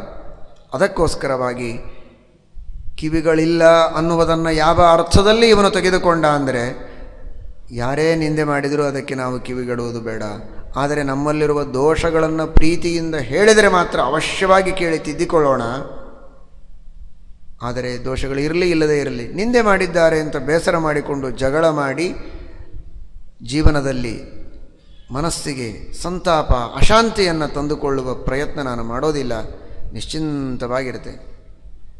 ಎಷ್ಟು ಬೇಕೋ ಅಷ್ಟನ್ನು ಕೇಳ್ತೇನೆ, ಬೇಡಾದದ್ದನ್ನು ಬಿಟ್ಟು ಬಿಡ್ತೇನೆ. ಈ ರೀತಿ ಸರ್ಪದಿಂದ ನಾನು ಕಲಿತದ್ದುಂಟು. ಸರ್ಪ ವಾಲ್ಮೀಕದಲ್ಲಿ ಹುತ್ತಿನಲ್ಲಿ ವಾಸವಾಗಿದೆ. ಮನೆಗಾಗಿ ನಾವು ಬಹಳ ಪ್ರಯತ್ನ ಮಾಡಬಾರದು ಅಂತ ತಿಳಿಯುವುದು ಒಂದು. ಅಂತೂ ದೇವರು ಎಲ್ಲರಿಗೂ ಮನೆಯನ್ನು ಹೇಗೋ ಕಲ್ಪಿಸಿ ಕೊಡ್ತಾನಲ್ಲ ಅನ್ನುವ ದೇವರ ಮಹಿಮೆಯನ್ನು ಎಲ್ಲಿಂದ ದೇವರು ಕಲ್ಪಿಸಿ ಕೊಡ್ತಾ ಇದ್ದಾನೆ ಅಂದರೆ ಲಕ್ಷ್ಮೀದೇವಿಯಿಂದ ಪ್ರಾರಂಭ ಮಾಡಿದ್ದಾನೆ. ಚಿಕಿತುಷೀ ಪ್ರಥಮ ಯಜ್ಞೀಯ ಆನಾಂ ಕಿತ ನಿವಾಸೆ ಅಂತ. ಚಿಕಿತುಷಿ ಪ್ರಥಮ, ಮೊಟ್ಟ ಮೊದಲಿಗೆ ದೇವರು ಸೈಟ್ ಅಲಾಟ್ ಮಾಡಿದ್ದು ಯಾರಿಗೆ ಅಂದರೆ ಲಕ್ಷ್ಮೀದೇವಿ. ಚಿಕಿತುಷಿ ಪ್ರಥಮ ಅಂತ ಹೇಳುತ್ತದೆ ವೇದ. ಮೊಟ್ಟ ಮೊದಲಿಗೆ ಅಂದರೆ ಏನು, ಅನಾದಿ ಕಾಲದಿಂದ ವಾಸ ಮಾಡುವುದಕ್ಕೆ ಭಗವಂತ ತನ್ನದೇ ಆದ ಸ್ಥಳವನ್ನು ಕೊಟ್ಟಿದ್ದು ಮಹಾಲಕ್ಷ್ಮಿಗೆ, ಆಮೇಲೆ ಬ್ರಹ್ಮಾದಿ ದೇವತೆಗಳಿಗೆ, ಉಳಿದೆಲ್ಲ ಜನರಿಗೂ ಕೂಡ. ಲಕ್ಷ್ಮೀದೇವಿಯನ್ನು ಆರಂಭ ಮಾಡಿಕೊಂಡು ತೃಣಜೀವದವರೆಗೆ ಪ್ರತಿಯೊಬ್ಬ ಚೇತನನಿಗೂ ಕೂಡ ವಾಸ ಮಾಡುವುದಕ್ಕೆ ಅವಕಾಶವನ್ನು ಕಲ್ಪಿಸಿ ಕೊಟ್ಟಿದ್ದಾನಲ್ಲ, ಆದ್ದರಿಂದಲೇ ಆ ಭಗವಂತನಿಗೆ ವಾಸುದೇವ ಅಂತ ಕರೀತಾರೆ. ಇಡೀ ಜಗತ್ತಿಗೆ ವಾಸ ಮಾಡುವುದಕ್ಕೆ ಅವಕಾಶ ಕಲ್ಪಿಸಿಕೊಟ್ಟದ್ದಕ್ಕೆ ವಾಸುದೇವ. ತಾನೂ ಎಲ್ಲ ಕಡೆಗೆ ವಾಸ ಮಾಡ್ತಾನೆ, ಎಲ್ಲರಿಗೂ ವಾಸ ಮಾಡುವುದಕ್ಕೆ ಅವಕಾಶ ನೀಡಿದ್ದಾನೆ. ಅಂತಹ ಭಗವಂತ ಅವನು ವಾಸುದೇವ. ಆ ಪರಮಾತ್ಮನ ಮಹಿಮೆ ಏನದ್ಭುತ! ಇದನ್ನು ಈ ಒಂದು ದೃಷ್ಟಾಂತದಿಂದ ನಾನು ತಿಳಿದೆ. ಇರುವೆ ಮನೆ ಕಟ್ಟಿದೆ, ಹಾವು ಹೋಗಿ ವಾಸ ಮಾಡಿದೆ. ಹಾಗೆ ನಾವು ವಿರಕ್ತರಾಗಿರಬೇಕು ಅನ್ನುವುದು ಒಂದು, ಆ ಭಾಗ ಬೇರೆ. ಮಹಿಮೆಯ ಚಿಂತನ ಬೇರೆ. ಈಗ ಇರುವೆ ಅಂದರೆ ದೇವರು, ನಾವೆಲ್ಲ ಹಾವುಗಳೇ. ಈಗ ವಿರಕ್ತರಾಗೋದು ಬೇಡ, ಇದ್ದಾಗಿರೋಣ, ಮಹಿಮೆ ಚಿಂತನೆ ಮಾಡೋಣ. ಕಟ್ಟಿದ್ದು ಮನೆಯನ್ನು ದೇವರು, ನಾವೆಲ್ಲ ವಾಸವಾಗಿದ್ದೇವೆ. ದೇವರು ಎಲ್ಲರಿಗೂ ಮನೆ ಕಟ್ಟಿಕೊಟ್ಟ. ಇಡೀ ಜಗತ್ತಿನೊಳಗಿದ್ದ ಎಲ್ಲ ಚೇತನರಿಗೂ ಅವರವರಿಗೆ ಯೋಗ್ಯವಾದ ಮನೆಯನ್ನು ಕೊಟ್ಟಿದ್ದಾನೆ, ಆಶ್ರಯವನ್ನು ನೀಡಿದ್ದಾನೆ. ಇದಕ್ಕೆ ಎಲ್ಲರೂ ಬದುಕಿದ್ದಾರೆ ಅನ್ನೋದೇ ಸಾಕ್ಷಿ. ಹೇಗೋ ಬದುಕಿದ್ದಾರೆ, ಸ್ವಂತ ಮನೆಯಲ್ಲಿಯೋ, ಇನ್ನೊಬ್ಬರ ಮನೆಯಲ್ಲಿಯೋ, ಕಾಡಿನಲ್ಲಿಯೋ, ಗುಹೆಯಲ್ಲಿಯೋ, ಗಿಡದಲ್ಲಿಯೋ, ನೀರಿನಲ್ಲಿಯೋ. ಖೇಚರ, ಜಲಚರ, ಭೂಚರ ಎಲ್ಲವೂ ಇದೆಯಲ್ಲ. ಜಲಚರ ಪ್ರಾಣಿಗಳಿಗೆ ನೀರಿನಲ್ಲಿಯೇ ವಾಸಕ್ಕೆ ಅವಕಾಶ ಮಾಡಿದ್ದಾನೆ. ಖೇಚರಗಳು ಮೇಲೆ ಇವೆ, ಗಿಡಗಳಲ್ಲಿ ವಾಸ ಮಾಡುತ್ತವೆ. ಆದರೆ ಎಲ್ಲರಿಗೂ ಮನೆ ಇದೆ. ಮನೆ ಎಂದಾಕ್ಷಣಕ್ಕೆ ನಮ್ಮ ಮನೆ ಒಂದೇ ಮನೆ ಅಂತ ತಿಳಿಯಬೇಡಿ. ಹಂಚಿನ ಮನೆಯೇ ಅಲ್ಲ, RCC ಮನೆಯೇ ಅಲ್ಲ. ಅವರವರಿಗೆ ವಾಸ ಮಾಡುವುದಕ್ಕೆ ಅಲ್ಲಲ್ಲಿ ವಿಚಿತ್ರವಾದ ರೀತಿಯ ಅವಕಾಶವನ್ನು ದೇವರು ಮಾಡಿಕೊಟ್ಟಿದ್ದಾನಲ್ಲ, ಅದೇ ಭಗವಂತನ ಅದ್ಭುತವಾದಂತಹ ಲೀಲೆ. ಇಂತಹ ದೇವರು ನನ್ನನ್ನೂ ರಕ್ಷಣೆ ಮಾಡುತ್ತಾನೆ. ಇದನ್ನು ನಾನು ಸರ್ಪದಿಂದ ತಿಳಿದು ವಿರಕ್ತನೂ ಆಗಿ ಭಗವಂತನ ಚಿಂತನೆಯಲ್ಲಿಯೂ ಮುಳುಗಿದ್ದೆ. ಸಾರಂಗಾನ್ವೇಷಣಂ ಮನೆ. ಮತ್ತೆ ನೋಡ್ತಾ ಇದ್ದೆ ಕೆಲವು ಹುಳಗಳು. ನೋಡಿ, ಚೆನ್ನಾಗಿ ಪಾಠ ಕಲಿಸುವ ಗುರುಗಳು ಮನೆಯಲ್ಲಿ 12 ವರ್ಷ ಇಟ್ಟುಕೊಂಡು ಹೊಟ್ಟೆ ಬಟ್ಟೆಗೆ ಕೊಟ್ಟು ಕಲಿಸಿದರೂ ಕಲಿಯದೇ ಇದ್ದ ನಾವೆಲ್ಲಿ ಕಂಡ ಪಶು ಪಕ್ಷಿ ಪ್ರಾಣಿ, ನೆಲ, ಆಕಾಶ, ನೀರು ಎಲ್ಲವನ್ನೂ ನೋಡಿ ಅನೇಕ ಗುಣಗಳನ್ನು ಕಲಿತ ತತ್ವಗಳನ್ನು ರೂಢಿಸಿಕೊಂಡಂತಹ ಆ ಮಹಾ ಋಷಿಯಲ್ಲಿ ಹುಳಗಳನ್ನು ನೋಡಿದ ಭ್ರಮರಗಳನ್ನು, ಅವುಗಳೆಲ್ಲ ಜೇನು ಹುಳಗಳು ಬೇರೆ ಬೇರೆ ಬೇರೆ ಬೇರೆ ಹೂವುಗಳಲ್ಲಿ ಹೋಗಿ ರಸವನ್ನು ಆಸ್ವಾದನೆ ಮಾಡಿ ತಮ್ಮ ಬಾಯಿಯಲ್ಲಿ ತಂದು ಒಂದು ಕಡೆಗೆ ಶೇಖರಣೆ ಮಾಡಿ ಇಡ್ತಾ ಇವೆ. ಅವುಗಳನ್ನು ನೋಡಿ ನಾನು ಕಲಿತೆ, ಜೀವನದಲ್ಲಿ ಅನೇಕ ಶಾಸ್ತ್ರಗಳನ್ನು ನಾವು ಅಧ್ಯಯನ ಮಾಡಬೇಕು. ಎಲ್ಲವನ್ನೂ ಪೂರ್ಣವಾಗಿ ನಾವು ಅಧ್ಯಯನ ಮಾಡಲಿಕ್ಕಾಗೋದಿಲ್ಲ, ಅದರಲ್ಲಿರುವ ಸಾರವನ್ನು ಗ್ರಹಣ ಮಾಡಬೇಕು. ಅನಂತ ಪಾರಂ ಕೆಲ ಶಬ್ದಶಾಸ್ತ್ರಂ ಸ್ವಲ್ಪಂ ತಥಾಯು ಬಹವಶ್ಚ ವಿಘ್ನಾ ಸಾರಂ ತಥೋ ಗ್ರಾಹ್ಯಂ ಅಪಾಸ್ಯ ಫಲ್ಗು. ಶಾಸ್ತ್ರ ಇದು ಅಪಾರವಾಗಿದೆ, ಅನಂತವಾಗಿದೆ. ವೇದಗಳೇ ಅನಂತ, ಇತಿಹಾಸ ಪುರಾಣಗಳು, ಸ್ಮೃತಿ ಗ್ರಂಥಗಳು, ಆಮೇಲೆ ಬಂದಂತಹ ಅನೇಕ ಜ್ಞಾನಿಗಳು ರಚನೆ ಮಾಡಿದ ಟೀಕಾ ಟಿಪ್ಪಣಿಗಳು, ನಿಬಂಧ ಗ್ರಂಥಗಳೆಲ್ಲ ಇವೆ. ಇವುಗಳೆಲ್ಲವನ್ನು ಅಧ್ಯಯನ ಮಾಡಿ ನಾವು ತಿಳಿದುಕೊಳ್ಳುವಷ್ಟು ಆಯುಷ್ಯವೂ ಇಲ್ಲ, ಇದ್ದ ಆಯುಷ್ಯದಲ್ಲಿ ಸಾಕಷ್ಟು ವಿಘ್ನಗಳೂ ಇವೆ. ಆದರೆ ಓದದೇ ಇದ್ದರೆ ಜನ್ಮ ವ್ಯರ್ಥ. ಹಾಗಾದರೆ ಸಾರಂ ತಥೋ ಗ್ರಾಹ್ಯಂ, ಅವುಗಳಲ್ಲಿರುವ ಸಾರವನ್ನಾದರೂ ನಾವು ಗ್ರಹಣ ಮಾಡಿ ಅದನ್ನು ಜೀವನದಲ್ಲಿ ಅನುಷ್ಠಾನದಲ್ಲಿ ತರುವುದಕ್ಕೆ ಪ್ರಯತ್ನ ಮಾಡಬೇಕು. ಇದನ್ನು ನಾನು ಭ್ರಮರದಿಂದ ಕಲಿತೆ. ಹೂವುಗಳು ಅಲ್ಲಲ್ಲಲ್ಲೇ ಇವೆ. ಎಲ್ಲ ಹೂವುಗಳನ್ನು ತಂದು ಕುಟ್ಟಿ ರುಬ್ಬಿ ಏನೂ ಮಾಡಿಲ್ಲ. ಹೂವುಗಳು ಅಲ್ಲಲ್ಲೇ ಇದೆ. ಅವುಗಳಲ್ಲಿರುವ ಸಾರವನ್ನು ಮಾತ್ರ ಗ್ರಹಣ ಮಾಡಿ ತಂದು ಜೇನು ಮಾಡಿ ತಯಾರು ಮಾಡಿದೆ. ಹಾಗೆ ಎಲ್ಲ ಶಾಸ್ತ್ರಗಳಲ್ಲಿರುವ ಸಾರವನ್ನು ಮಾತ್ರ ನಾವು ಗ್ರಹಣ ಮಾಡಿ ತತ್ವಜ್ಞಾನದ ಜೇನು ನಮ್ಮಲ್ಲಿ ಬರೋ ಹಾಗೆ ಪ್ರಯತ್ನವನ್ನು ನಾವು ಮಾಡಬೇಕು.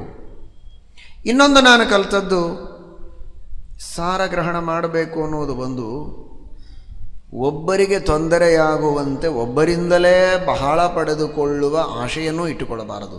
ಇದನ್ನು ನಾನು ಆ ಭ್ರಮರಗಳಿಂದ, ಜೇನುಹುಳುಗಳಿಂದ ಕಲಿತೆ. ಒಂದೇ ಹೂವಿನಲ್ಲಿ 1 ಗಂಟೆವರೆಗೆ ಕುಳಿತು ಪೂರ್ಣ ಅದನ್ನು ಹಿಂಡಿ ಅದನ್ನು ಕಿತ್ತಿ ಎಸೆಯೋ ಕೆಲಸ ಅದು ಮಾಡೋದಿಲ್ಲ. ಆನೆಗಳ ಹಾಗೆ ಅದನ್ನು ತಿಂದು ತುಳಿದು ಆನೆ ಮಾಡಿದ ಹಾಗಲ್ಲ. ಜೇನುಹುಳ ಮಾಡುವುದೇನು, ಹೂವು ಜೇನು ಬಂದು ರಸ ಆಸ್ವಾದನೆ ಮಾಡಿ ಹೋಗಿದೆ ಅಂತೂ ಗೊತ್ತಾಗಿರೋದಿಲ್ಲ. ಆ ರೀತಿ ಅದರ ಸೌಂದರ್ಯಕ್ಕೆ, ಅದರ ಬಣ್ಣ ಯಾವುದನ್ನೂ ಕೆಡಿಸದೆ ಅದರೊಳಗಿರುವ ರಸ ಅದು ತನಗೆ ಎಷ್ಟು ಬೇಕೋ ಅಷ್ಟು ಪೂರ್ಣ ಖಾಲಿ ಮಾಡಿ ಅಲ್ಲ, ಅಷ್ಟು ಮಾತ್ರ ತೆಗೆದುಕೊಂಡು ಹೋಗಿರುತ್ತದೆ. ಹಾಗೆ ಮನುಷ್ಯ, ಅನೇಕ ಸಜ್ಜನರಿದ್ದಾರೆ, ಕೇಳಿದರೆ ಭಿಕ್ಷೆ ಹಾಕ್ತಾರೆ, ಹೊಟ್ಟೆಗೆ ಕೊಡ್ತಾರೆ. ಒಬ್ಬೊಬ್ಬರ ಹತ್ತಿರ ಹೋಗಿ ಸ್ವಲ್ಪ ಸ್ವಲ್ಪ, ತನ್ನ ನಂತರ ಇನ್ನೊಬ್ಬರೇ ಯಾರಾದರೂ ಭಿಕ್ಷುಕರು ಬಂದರೆ, ಇನ್ನೊಬ್ಬ ವಿರಕ್ತರು ಬೈರಾಗಿಗಳು ಬಂದರೆ ಅವರಿಗೂ ಸಿಗುವುದಕ್ಕೆ ಉಳಿಸಿ, ಕೊಡುವ ವ್ಯಕ್ತಿಗೂ ಮನೆಯಲ್ಲಿ ಏನೆಲ್ಲ ತಿನ್ನುವುದಕ್ಕೆ ಮಕ್ಕಳಿಗೆ ಹೆಂಡತಿಗೆ ಎನ್ನುವ ಪರಿಸ್ಥಿತಿ ತರೋ ಹಾಗೆ ಒತ್ತಾಯಪಡಿಸದೆ, ನನಗೆಷ್ಟು ಬೇಕೋ ಅಷ್ಟರಲ್ಲಿ ಸ್ವಲ್ಪವನ್ನು ಮಾತ್ರ ಅವರಿಂದ, ಇನ್ನು ಸ್ವಲ್ಪ ಇನ್ನೊಬ್ಬರಿಂದ, ಹೀಗೆ ಅನೇಕ ಜನರಲ್ಲಿ ಹೋಗಿ ಭಿಕ್ಷೆ ಬೇಡಿ ಹೊಟ್ಟೆಯನ್ನು ಸಾಗಿಸುವ ಪಾಠವನ್ನು ಈ ಜೇನುಹುಳಗಳಿಂದ ನಾನು ಕಲಿತೆ. ಸಾರಂಗ ಅನ್ವೇಷಣಂ ಮನೆ. ಈ ರೀತಿ ಯಾವ ಪಾಠಗಳನ್ನು ಕಲಿತದ್ದು ಅಂತ ಸಂಕ್ಷಿಪ್ತವಾಗಿ ಇಲ್ಲಿ ಬಂದಿದೆ. ಭಾಗವತದಲ್ಲಿ ವಿಸ್ತೃತವಾಗಿದೆ. ನಮಗೆಲ್ಲ ಒಂದು ದೊಡ್ಡ ಭಾಗ್ಯ ಅಂದರೆ ಶ್ರೀಮದ್ ಆನಂದ ತೀರ್ಥ ಭಗವತ್ಪಾದಾಚಾರ್ಯರು ಈ ಕೆಲಸವನ್ನು ಮಾಡಿ ನಮಗೆ ಕೊಟ್ಟು ಬಿಟ್ಟಿದ್ದಾರೆ. ಅನಂತ ಶಾಸ್ತ್ರ ಇರಬಹುದು, ಅವುಗಳೆಲ್ಲದರಲ್ಲಿರುವ ಸಾರವನ್ನು ಗ್ರಹಣ ಮಾಡಬೇಕು. ಜೇನು ಹೂವನ್ನೆಲ್ಲ ಹಿಂಡಿ ತೆರೆದಿದ್ದರೂ ಎಲ್ಲ ಹೂವುಗಳನ್ನು ಮುಟ್ಟಿಯಾದರೂ ಬರುತ್ತದೆ. ನಮಗೆ ಆ ಎಲ್ಲ ಶಾಸ್ತ್ರಗಳನ್ನು ಮುಟ್ಟಿ ಬರುವುದಕ್ಕೂ ಆಗುವುದಿಲ್ಲ. ಎಲ್ಲ ಶಾಸ್ತ್ರಗಳ ಹೆಸರೂ ಗೊತ್ತಿಲ್ಲ, ಅವು ಎಲ್ಲಿವೆ ಅಂತೂ ಗೊತ್ತಿಲ್ಲ, ಓದಿದರೆ ಅರ್ಥ ಮಾಡಿಕೊಳ್ಳೋ ಯೋಗ್ಯತೆಯೂ ಇಲ್ಲ. ಈ ಪರಿಸ್ಥಿತಿಯಲ್ಲಿ ಸಾರಗ್ರಹಣ ಮಾಡುವುದು ಯಾವುದು, ಸಾರ ಯಾವುದು ಅಂತೂ ನಮಗೆ ಗೊತ್ತಾಗುವುದಿಲ್ಲ. ಸಾರ ಯಾವುದಂತೂ ಗೊತ್ತಾಗುವುದಿಲ್ಲ. ಏನೋ ತೆಗೆದುಕೊಂಡು ಬರ್ತೇವೆ, ಬಂಗಾರ ಬಿಟ್ಟು ಹಿತ್ತಾಳೆ ತೆಗೆದುಕೊಂಡು ಬರ್ತೇವೆ, ಕಬ್ಬಿಣ ಎತ್ತುಕೊಂಡು ಬರ್ತೇವೆ, ಇದೇ ಸಾರ ಅಂತ. ಈ ಪರಿಸ್ಥಿತಿಯ ಮೌಢ್ಯ ನಮ್ಮಲ್ಲಿದೆ. ಹಾಗಾದರೆ ಆ ಎಲ್ಲ ಶಾಸ್ತ್ರಗಳನ್ನೂ ತಿಳಿದು ಅದರೊಳಗಿನ ಸಾರಭಾಗ ಯಾವುದು ಅಂತೂ ತಿಳಿದು ಅದನ್ನು ಸಂಗ್ರಹಿಸಿ ಕೊಡುವ ಮಹಾಶಕ್ತಿ ವಾಯುದೇವರಿಗೆ ಮಾತ್ರ ಇದೆ, ಶ್ರೀಮದ್ ಆನಂದ ತೀರ್ಥ ಭಗವತ್ಪಾದಾಚಾರ್ಯರಿಗೆ. ಅವರು ರಚನೆ ಮಾಡಿ ಸರ್ವಮೂಲ ಗ್ರಂಥಗಳನ್ನು ನಮಗೆ ನೀಡಿಬಿಟ್ಟಿದ್ದಾರೆ. ಈಗ ಅದನ್ನು ಓದಿದರೆ ಸಾಕು. ನಾವು ಯಾವ್ಯಾವ ಶಾಸ್ತ್ರಗಳಲ್ಲಿ ಹೋಗೋದು, ಯಾವ ಲೈಬ್ರರಿಗಳಿಗೆ ತಿರುಗೋಣ, ಹೇಗೆ ಸಂಗ್ರಹ ಮಾಡೋಣ, ತಲೆ ಕೆಡಿಸಿಕೊಳ್ಳುವ ಕಾರಣ ಇಲ್ಲ. ಯಸ್ತತ್ ಪ್ರಸಾದಾತ್ ಅಖಿಲಾಂಶ್ಚ ವೇದಾನ್ ಸಪಂಚರಾತ್ರಾನ್ ಸರಹಸ್ಯ ಸಂಗ್ರಹಾನ್. ವೇದವ್ಯಾಸದೇವರ ಅನುಗ್ರಹದಿಂದ ಎಲ್ಲ ವೇದಗಳು, ಪಂಚರಾತ್ರ, ಇತಿಹಾಸ, ಪುರಾಣ, ಸ್ಮೃತಿಗಳು, ಶಾಸ್ತ್ರಗಳು ಏನೆಲ್ಲ ಇವೆ ಎಲ್ಲವೂ ನನ್ನ ಬುದ್ಧಿಯಲ್ಲಿ ಉಪಸ್ಥಿತವಾಗಿವೆ ಅಂತ ಶ್ರೀಮದಾಚಾರ್ಯರು ಹೇಳುತ್ತಾರೆ. ಆ ಉಪಸ್ಥಿತವಾದ ಸಕಲ ಶಾಸ್ತ್ರಗಳ ಸಾರವನ್ನು ಶ್ರೀಮದಾಚಾರ್ಯರು ತಮ್ಮ ಗ್ರಂಥದಲ್ಲಿ ಹೇಳಿದ್ದಾರೆ. ಅವರು ಮಧುಕರ ಹುಳದಂತೆ, ಜೇನು ಹುಳದಂತೆ ಅಲ್ಲಲ್ಲಿರುವ ಸಾರವನ್ನು ಸಂಗ್ರಹ ಮಾಡಿದ್ದಾರೆ ಅಂತ ಸರ್ವಮೂಲ ಗ್ರಂಥದ ಅಧ್ಯಯನ ಮಾಡಿದ, ಶ್ರವಣ ಮಾಡಿದ ಜನರಿಗೆಲ್ಲ ನಿಮಗೆ ಗೊತ್ತು. ತಾವು ಒಂದು ಮಾತನ್ನು ಶ್ರೀಮದಾಚಾರ್ಯರು ಹೇಳಿದರೆ, ಉಕ್ತಮುಕ್ತಂ ಅಭಿಧೇಯಮುತ್ತಮಂ ವೇದವಾಕ್ಯಂ ಅನುವಾದಯನ್ಮುಹು ವ್ಯಂಜಯತ್ ಸ್ಮೃತಿವಚೋಭಿರಂಜಸ ತಸ್ಯ ಚಾರ್ಥಂ ಅತಿಯುಕ್ತ ಯುಕ್ತಿಮತ್. ಒಂದು ತತ್ವವನ್ನು ಹೇಳಿದರೆ ಅದಕ್ಕೆ 100 ಪ್ರಮಾಣಗಳನ್ನು ಕೊಡ್ತಾರೆ. ಬೇರೆ ಬೇರೆ ಸ್ಮೃತಿ ಗ್ರಂಥಗಳಲ್ಲಿರುವ ಪ್ರಮಾಣಗಳನ್ನು ಕೊಡ್ತಾರೆ. ಅದೇ ಸಾರಗ್ರಹಣ. ಪುರಾಣಗಳಿರಬಹುದು, ಪಂಚರಾತ್ರದ ಬೇರೆ ಬೇರೆ ಸಂಹಿತೆಗಳಿರಬಹುದು, ಬೇರೆ ಬೇರೆ ವೇದಗಳ ಶಾಖೆಗಳಿರಬಹುದು, ಅವುಗಳಲ್ಲಿರುವ ಸಾರವನ್ನಷ್ಟೇ ತೆಗೆದು ವಿಷ್ಣು ಸರ್ವೋತ್ತಮತ್ವಕ್ಕೆ, ಪ್ರಧಾನ ಸಿದ್ಧಾಂತಕ್ಕೆ ಉಪಯುಕ್ತವಾದ ಎಲ್ಲ ಸಾರಭಾಗವನ್ನು ಸಂಗ್ರಹ ಮಾಡಿ ನಮ್ಮಂತಹ ಪಾಮರರಿಗೂ ಸಕಲ ಶಾಸ್ತ್ರಗಳ ಸಾರ ಕೈಗೆ ಸಿಗೋ ಹಾಗೆ ಪರಮಾನುಗ್ರಹವನ್ನು ಮಾಡಿದ್ದಾರೆ. ಹೀಗಾಗಿ ಸಾರಂಗವನ್ನು ನೋಡಿ ಎಲ್ಲವನ್ನೂ ಸಂಗ್ರಹ ಮಾಡುವ ಪಾಠವನ್ನು ನಾವು ಕಲಿತರೂ ಸಂಗ್ರಹ ಮಾಡುವ ಶಕ್ತಿ ಇಲ್ಲದೆ ದುಃಖ ಪಡುವ ಅಗತ್ಯ ಇಲ್ಲ. ಸಂಗ್ರಹ ಮಾಡಿಕೊಟ್ಟಿದ್ದಾರೆ ಶ್ರೀಮದಾಚಾರ್ಯರು. ಅದರ ಅಧ್ಯಯನವನ್ನು ಮಾಡಿ ಜೇನು ತಿನ್ನುವ ಕೆಲಸವನ್ನಾದರೂ ನಾವು ಮಾಡೋಣ. ಶ್ರೀಮದಾಚಾರ್ಯರು ಪ್ರಾಯ ಜೇನು ಹುಳದ ಕೆಲಸ ಮಾಡಿದ್ದಾರೆ ಅನ್ನೋದಕ್ಕೋ ಏನೋ, ನಮ್ಮ ಮಾಧ್ವರ ಪರಂಪರೆಯಲ್ಲಿ ವಿಶೇಷವಾಗಿ ವಾಯುದೇವರಿಗೆ, ಶ್ರೀಮದಾಚಾರ್ಯರಿಗೆ ಜೇನಿನಿಂದ ಅಭಿಷೇಕ, ವಾಯುಸ್ಥಿತಿ ಪುರಶ್ಚರಣ ಮಾಡುವಾಗ ಜೇನುತುಪ್ಪದಿಂದ ಅಭಿಷೇಕ ಮಾಡಿ ವಿಶೇಷವಾಗಿ ಅನುಷ್ಠಾನ ಮಾಡುವ ಅನೇಕ ಸಜ್ಜನರಿದ್ದಾರೆ. ಆ ಪರಂಪರೆಯನ್ನು ಇಟ್ಟುಕೊಂಡಿದ್ದಾರೆ. ಯಾಕೆ ಅಂದರೆ ಜೇನಿನಂತಹ ಸರ್ವಮೂಲ ಗ್ರಂಥಗಳನ್ನು ನಮಗೆ ನೀಡಿದ್ದಾರೆ. ಕೃತಜ್ಞತೆಯ ರೂಪದಲ್ಲಿ ಇವರಿಗೆ ಜೇನು ಸಮರ್ಪಣೆ ಮಾಡಿ ನಾವು ಅವರ ಅನುಗ್ರಹವನ್ನು ಪಡೆಯಬೇಕು ಎಂಬ ಅಪೇಕ್ಷೆಯನ್ನು ಇಟ್ಟುಕೊಂಡದ್ದು ಈ ಹಿನ್ನೆಲೆಯಲ್ಲಿ ಇರಬಹುದು. ಸಾರಂಗಾನ್ವೇಷಣಂ ವನೆ, ಇದರಿಂದ ನಾನು ಕಲಿತದ್ದು ಅಂತ. ಈ ಮಾತು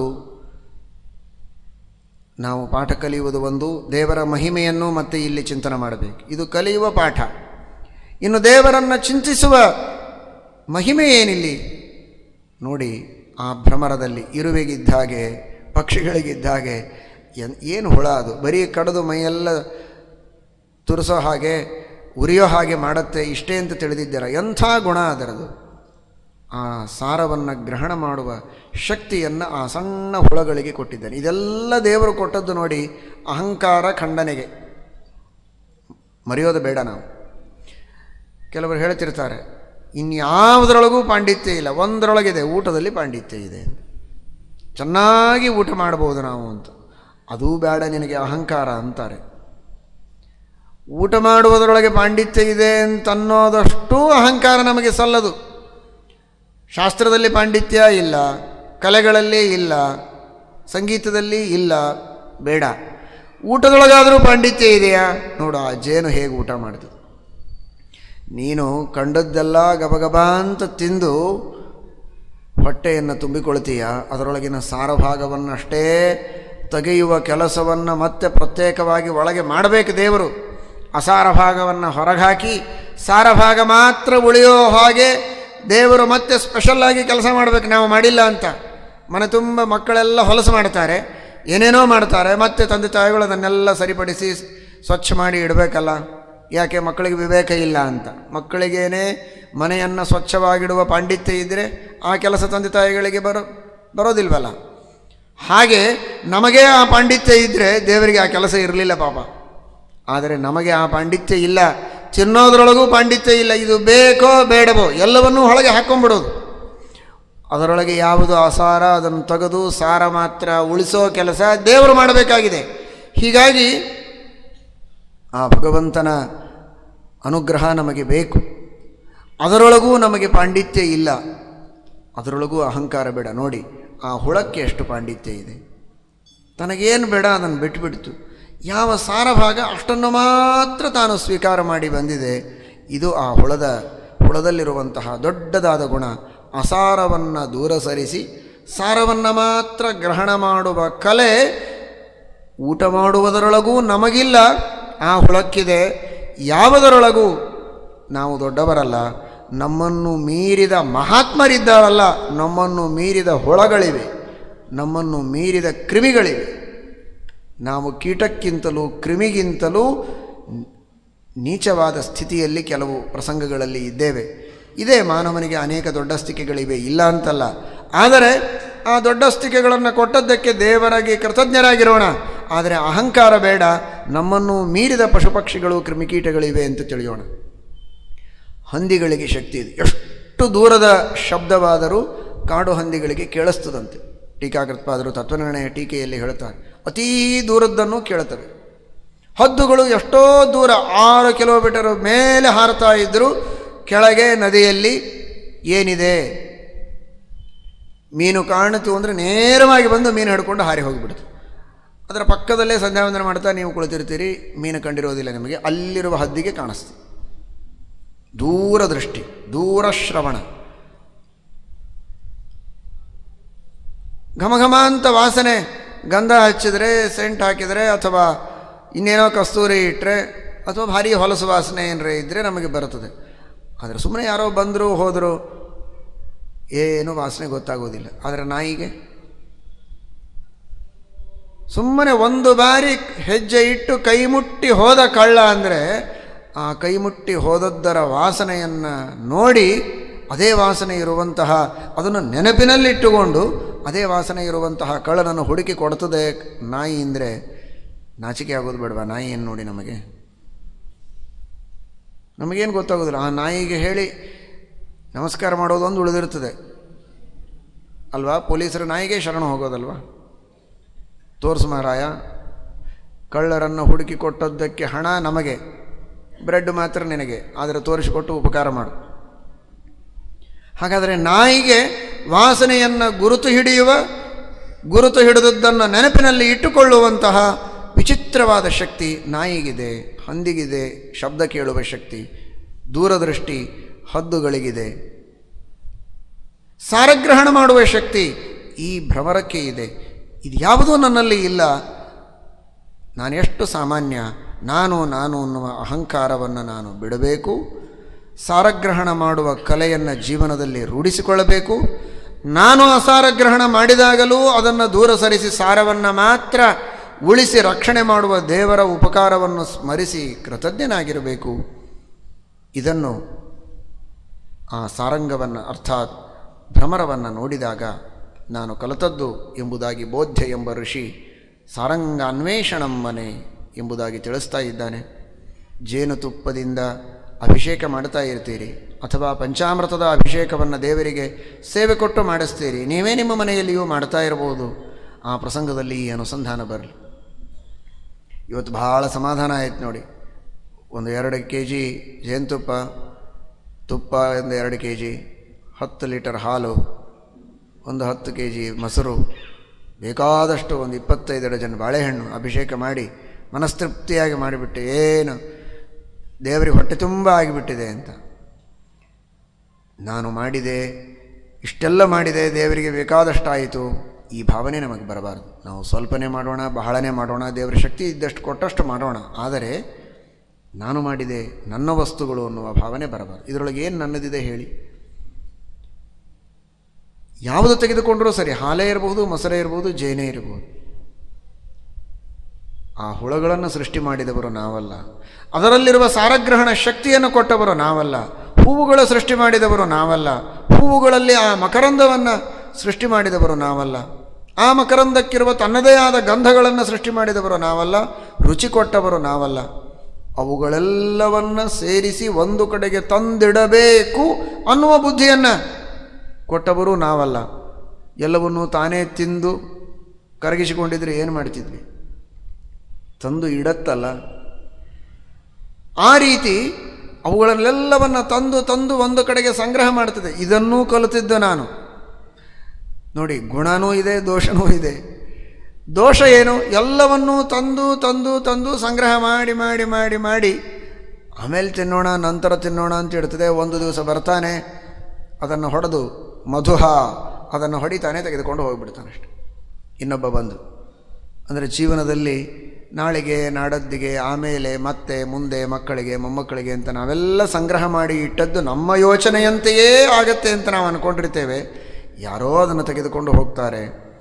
ಆ ರೀತಿ ಬರೀ ಸಂಗ್ರಹ ಬುದ್ಧಿ ಇರಬಾರದು. ಇದನ್ನು ನಾನು ಕಲಿತೆ. ಸಾರಗ್ರಹಣ ಮಾಡಬೇಕು ಅಂತ ಕಲಿತದ್ದು ಒಂದು, ಒಬ್ಬರಿಗೆ ಬಹಳ ಹಿಂಸೆ ಕೊಡಬಾರದು ಅಂತ ಮತ್ತೊಂದಾದರೆ, ಬರೀ ತಂದು ತಂದು ಸಂಗ್ರಹ ಮಾತ್ರ ಮಾಡಿ ಪ್ರಯೋಜನ ಇಲ್ಲ ಅನ್ನುವುದನ್ನು ನಾನು ಕಲಿತೆ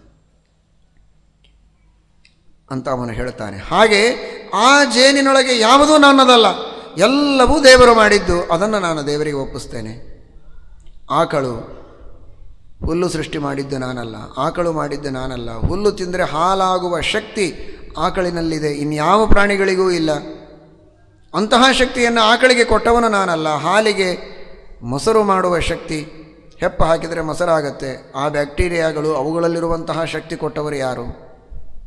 ಇದೆಲ್ಲವೂ ದೇವರದೇ ಇದೆ. ಹೀಗಿರುವಾಗ ನಾನು ಪಂಚಾಮೃತ ಮಾಡಿಸಿದೆ ಎನ್ನುವ ಅಹಂಕಾರ ಬಂದರೆ ಮಾಡಿದ ಪುಣ್ಯ ಎಲ್ಲ ಹಾಳಾಗಿ ಹೋಗ್ತದೆ. ಇದು ಬರೀ ಪಂಚಾಮೃತಕ್ಕಲ್ಲ, ನೀರಿನಿಂದ ಅಭಿಷೇಕ ಮಾಡಿದರೂ ಸರಿ, ಏನು ಮಾಡಿದರೂ ಸರಿ, ಉದಾಹರಣೆಗೆ ಹೇಳಿದೆ. ಹಾಗೆ ಈ ತರಹದ ಅನುಸಂಧಾನ ದೇವರ ಪೂಜೆಯನ್ನು ಮಾಡುವಾಗಲೂ ನಮಗೆ ಬರಬೇಕು.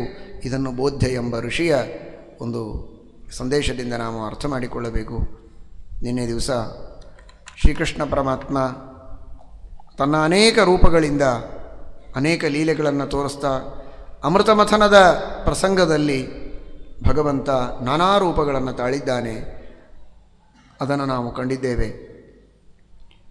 ಕೂರ್ಮ ರೂಪದಿಂದ ಧಾರಣ ಮಾಡಿದ ನಿಜ, ಆದರೆ ಬರೀ ಕೂರ್ಮ ರೂಪದಿಂದ ಧಾರಣ ಮಾಡಿದಾಗ ಮಂದರ ಪರ್ವತದಿಂದ ಮಥನ ಮಾಡಲಿಕ್ಕಾಗಲಿಲ್ಲ. ಪರ್ವತ ಮೇಲೆ ಹಾರ್ತಾ ಇದೆ.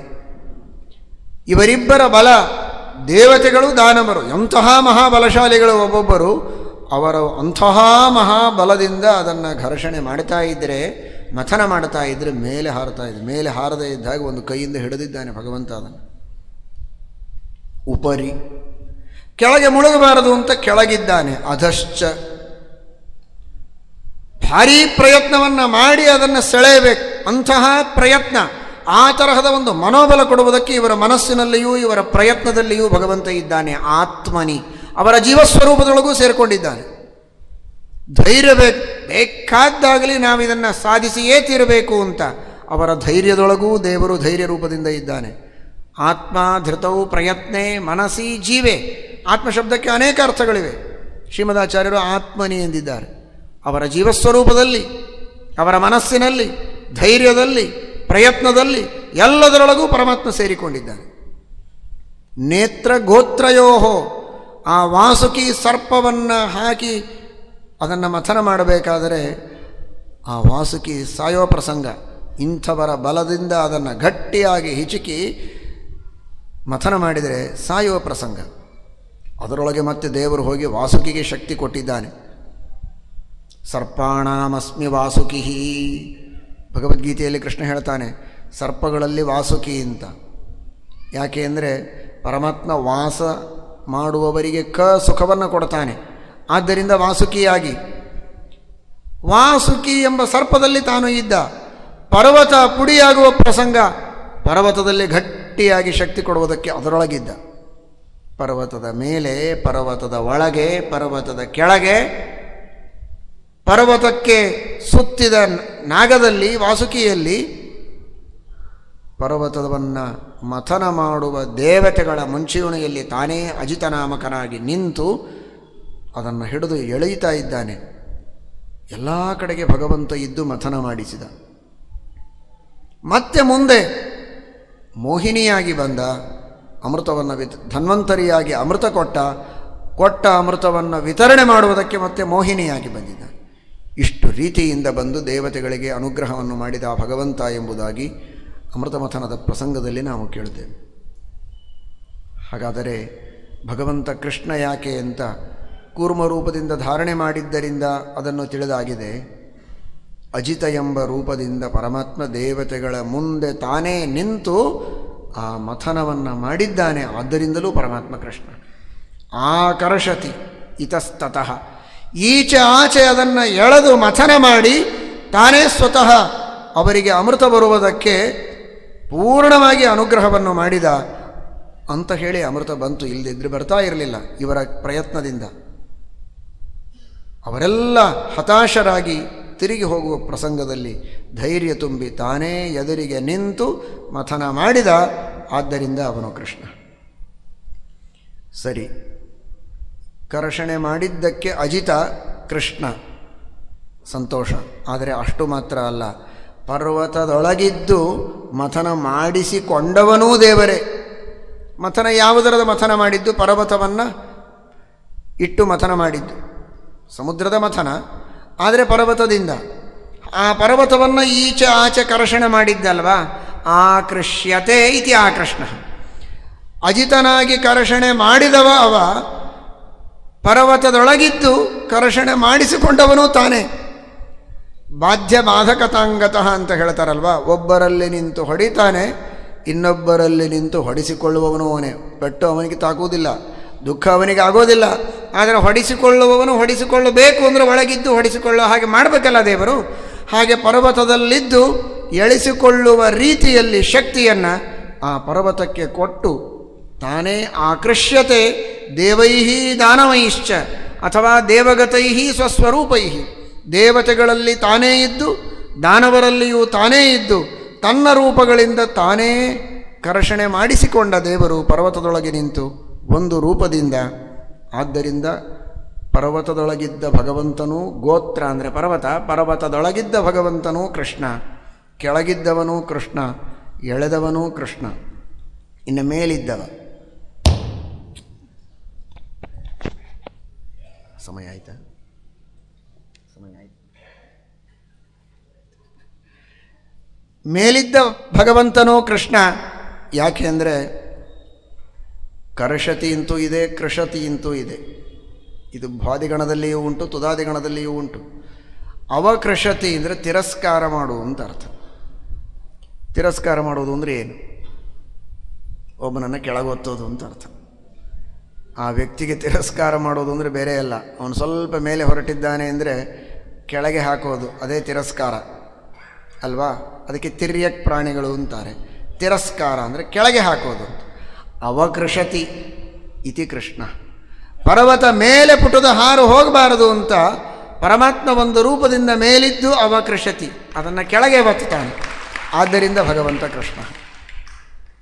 ಇನ್ನು ವಾಸುಕಿಯಲ್ಲಿ ವಾಸುಕಿಯನ್ನು ಹಾಕಿ ಕಟ್ಟಿ ಮಥನ ಮಾಡ್ತಾ ಇದ್ದಾರೆ. ಅದಿದ್ದದ್ದಕ್ಕೆ ಪರ್ವತದ ಆಕರ್ಷಣೆ ನಡೆದಿದೆ. ವಾಸುಕಿಯನ್ನೂ ಎಳೀತಾ ಇದ್ದಾರೆ, ಅದರ ಮೂಲಕ ಪರ್ವತವನ್ನು ಎಳೀತಾ ಇದ್ದಾರೆ. ವಾಸುಕಿಯಲ್ಲಿದ್ದು ಎಳೆಸಿಕೊಳ್ಳುವವನು ಕೃಷ್ಣ ತಾನೆ. ಅವನೇ ಸರ್ಪಾಣಾಮಸ್ಮಿ ವಾಸುಕಿ. ಸರ್ಪದೊಳಗೆ ವಾಸುಕಿ ಎಂಬ ಸರ್ಪದಲ್ಲಿ ತನ್ನ ವಿಭೂತಿ ರೂಪವನ್ನು ಇಟ್ಟವನು ದೇವರು. ಈಗ ಇನ್ನೂ ವಿಶೇಷ ಸನ್ನಿಹಿತನಾಗಿದ್ದಾನೆ. ಹೀಗಾಗಿ ನಿಜವಾಗಿ ಎಳೆದದ್ದು ಯಾರನ್ನ? ವಾಸುಕಿಯನ್ನು. ಅದರ ಮೂಲಕ ಪರ್ವತವನ್ನು ಎಳೆದದ್ದು. ಸಾಕ್ಷಾತ್ ಆಕರ್ಷ್ಯತೆ ವಾಸುಕಿಯಲ್ಲಿದ್ದು, ಆದ್ದರಿಂದ ಕೃಷ್ಣ. ವಾಸುಕಿಯ ಮೂಲಕ ಪರ್ವತದೊಳಗಿದ್ದು ಪರಮಾತ್ಮ ಇವರಿಂದ ಎಳಿಸಿಕೊಳ್ತಾ ಇದ್ದಾನೆ. ಆದ್ದರಿಂದಲೂ ಭಗವಂತ ಕೃಷ್ಣ. ಇದೆಲ್ಲದಕ್ಕೆ ಸಾಧನ ಯಾವುದು? ಮನಸ್ಸು, ಪ್ರಯತ್ನ, ಧೈರ್ಯ. ಅದು ಮಥನಕ್ಕೆ ಸಾಧನ. ಹಾಗಾದರೆ ಮನಸ್ಸು ಇದು ಕರಣ. ನಾವು ಮಾಡುವ ಎಲ್ಲ ಕಾರ್ಯಗಳಿಗೆ ಕರಣವಾಗಿ ಮನಸ್ಸು ಇರುತ್ತಲ್ಲ, ಅಂತಃಕರಣ. ಒಳಗಿದ್ದ ಸಾಧನ. ಹೊರಗಿನ ಸಾಧನಗಳು ಕೈ ಕಾಲುಗಳೆಲ್ಲ ಬೇರೆ. ಒಳಗಿದ್ದ ಸಾಧನ ಯಾವುದು? ಮನಸ್ಸು, ಅಂತಃಕರಣ. ಹೀಗಾಗಿ ಆಕೃಷ್ಯತೆ ಪರ್ವತಃ ವಾಸುಕಿರ್ವ ಅನೇನ ಇತಿ ಆಕೃಷ್ಣ. ಕರ್ಷಣಕ್ಕೆ ಸಾಧನ, ಎಳೆಯುವುದಕ್ಕೆ ಸಾಧನವಾದದ್ದು ಯಾವುದು ಅಂದರೆ ಸರ್ಪ. ಅದಕ್ಕೂ ಸಾಧನವಾಗಿಯೂ ಒಳಗಿರುವ ಸಾಧನ ಯಾವುದು ಅಂದರೆ ಅದು ಮನಸ್ಸು. ಹಾಗಾದರೆ ಮನಸ್ಸಿನೊಳಗಿದ್ದು, ಅವರ ಪ್ರಯತ್ನ ಧೈರ್ಯದೊಳಗಿದ್ದು ಕರ್ಷಣೆಯನ್ನು ಮಾಡುವುದಕ್ಕೆ ಅವುಗಳು ಸಾಧನವಾಗುವಂತೆ ಮಾಡಿದ ಭಗವಂತ ಅವನು ನಿಜವಾದ ಸಾಧನ. ಹೀಗಾಗಿ ಆಕೃಷ್ಯತೆ ಮಂದರಃ ಅನೇನ ಇತಿ ಕೃಷ್ಣ ಕರ್ಷಣಕ್ಕೆ ಸಾಧನನಾಗಿ ಅವರೆಲ್ಲರ ಮನಸ್ಸಿನಲ್ಲಿಯೂ ಧೈರ್ಯದಲ್ಲಿಯೂ ಪ್ರಯತ್ನದೊಳಗೂ ಇದ್ದು ಅವನು ಕೃಷ್ಣ ಎಂಬುದಾಗಿ ಆಗಿದ್ದಾನೆ.